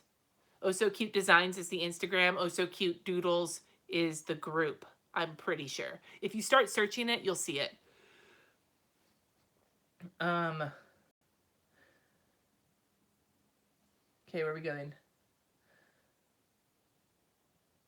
John, you're asking, what is the planner community about? Oh, God. Oh, that's a big question. That could be an entire video in and of itself. The short answer is it's everybody who loves paper planning, not digital planning using like your phone or whatever, like Google Docs or whatever, but people who like to use paper to plan, whether they're using a printed planner like the Erin Condren, or a binder with inserts like a Filofax or things like that, or bullet journaling or whatever. It's all people who like to plan their days out on paper. And then the community has kind of exploded and grown into people, all people who like minimalistic functional shit, people who like super explosive decorated with all the stickers shit, and then there's people who just like looking at all of it, people who like the drama of the planner community, because there is. So yeah, that's what it is. It's the planner community is a whole bunch of people from a whole bunch of different walks of life who all, you get people who used to be scrapbookers, you get people who used to be mixed media artists, you get productivity people. It kind of all feeds into the one big giant community, and there's basically subsections of it out there that pretty much anybody could find and resonate with. And I tend to be in the people who like to cuss and and fuck up all the time niche. I'm in the subsection of the planner community for people who aren't ever perfect.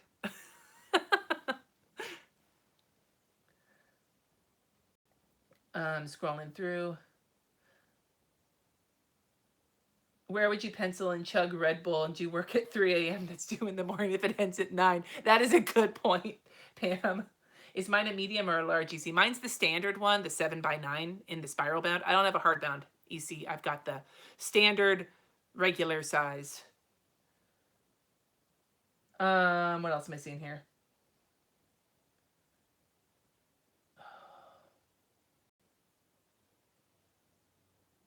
Yeah, I'm not getting a Hobonichi. That's not going to happen. Not going to happen. It's on my anti-haul list. I'm not getting a Hobonichi. I'm not falling down. Hobonichis and B6s. Nope. Do I plan to get another Scribbles That Matter for my next bullet journal? Right now, I'm leaning towards that, but I probably have at least another month and a half in this one. So it could change.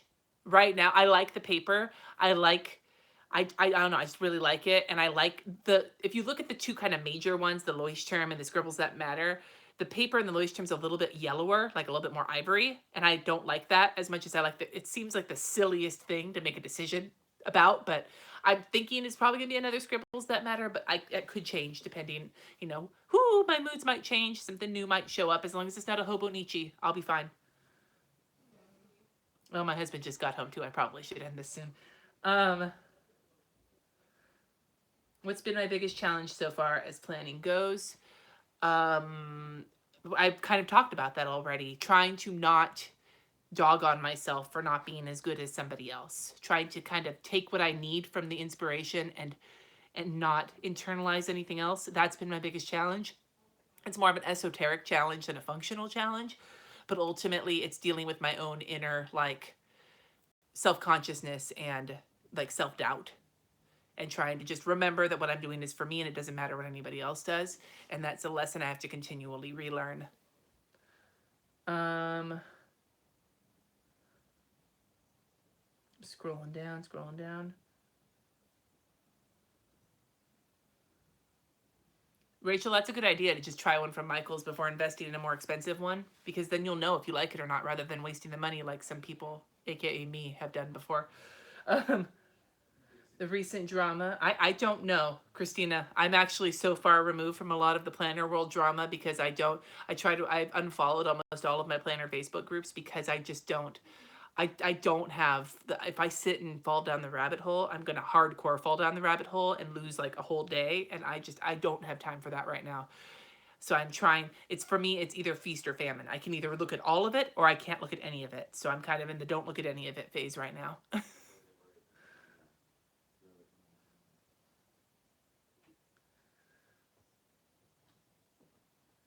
Okay. One more question.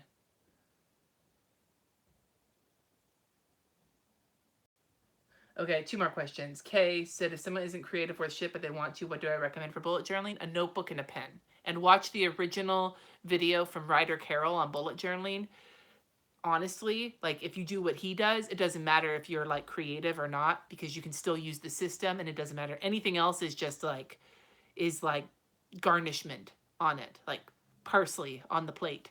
But the actual system is the meat and potatoes of it, and that's where you should start. And then from there, you do whatever you feel like doing. And then last question here is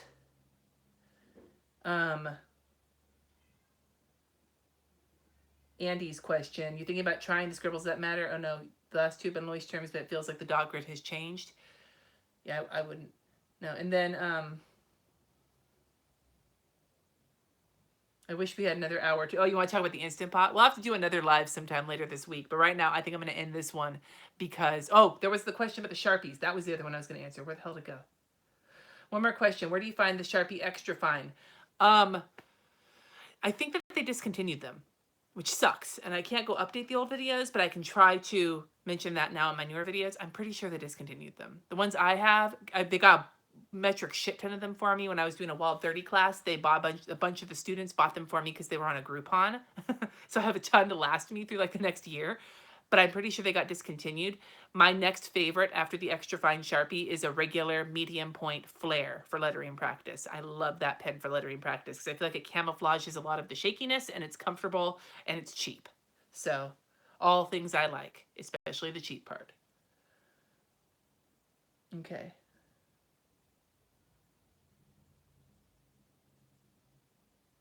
I am going to leave this up. Don't worry about it, Elizabeth. As for, will I try the new Scribbles That Matter planner? I have not decided yet. I really am trying to avoid buying new planners right now because I'm happy with what I have.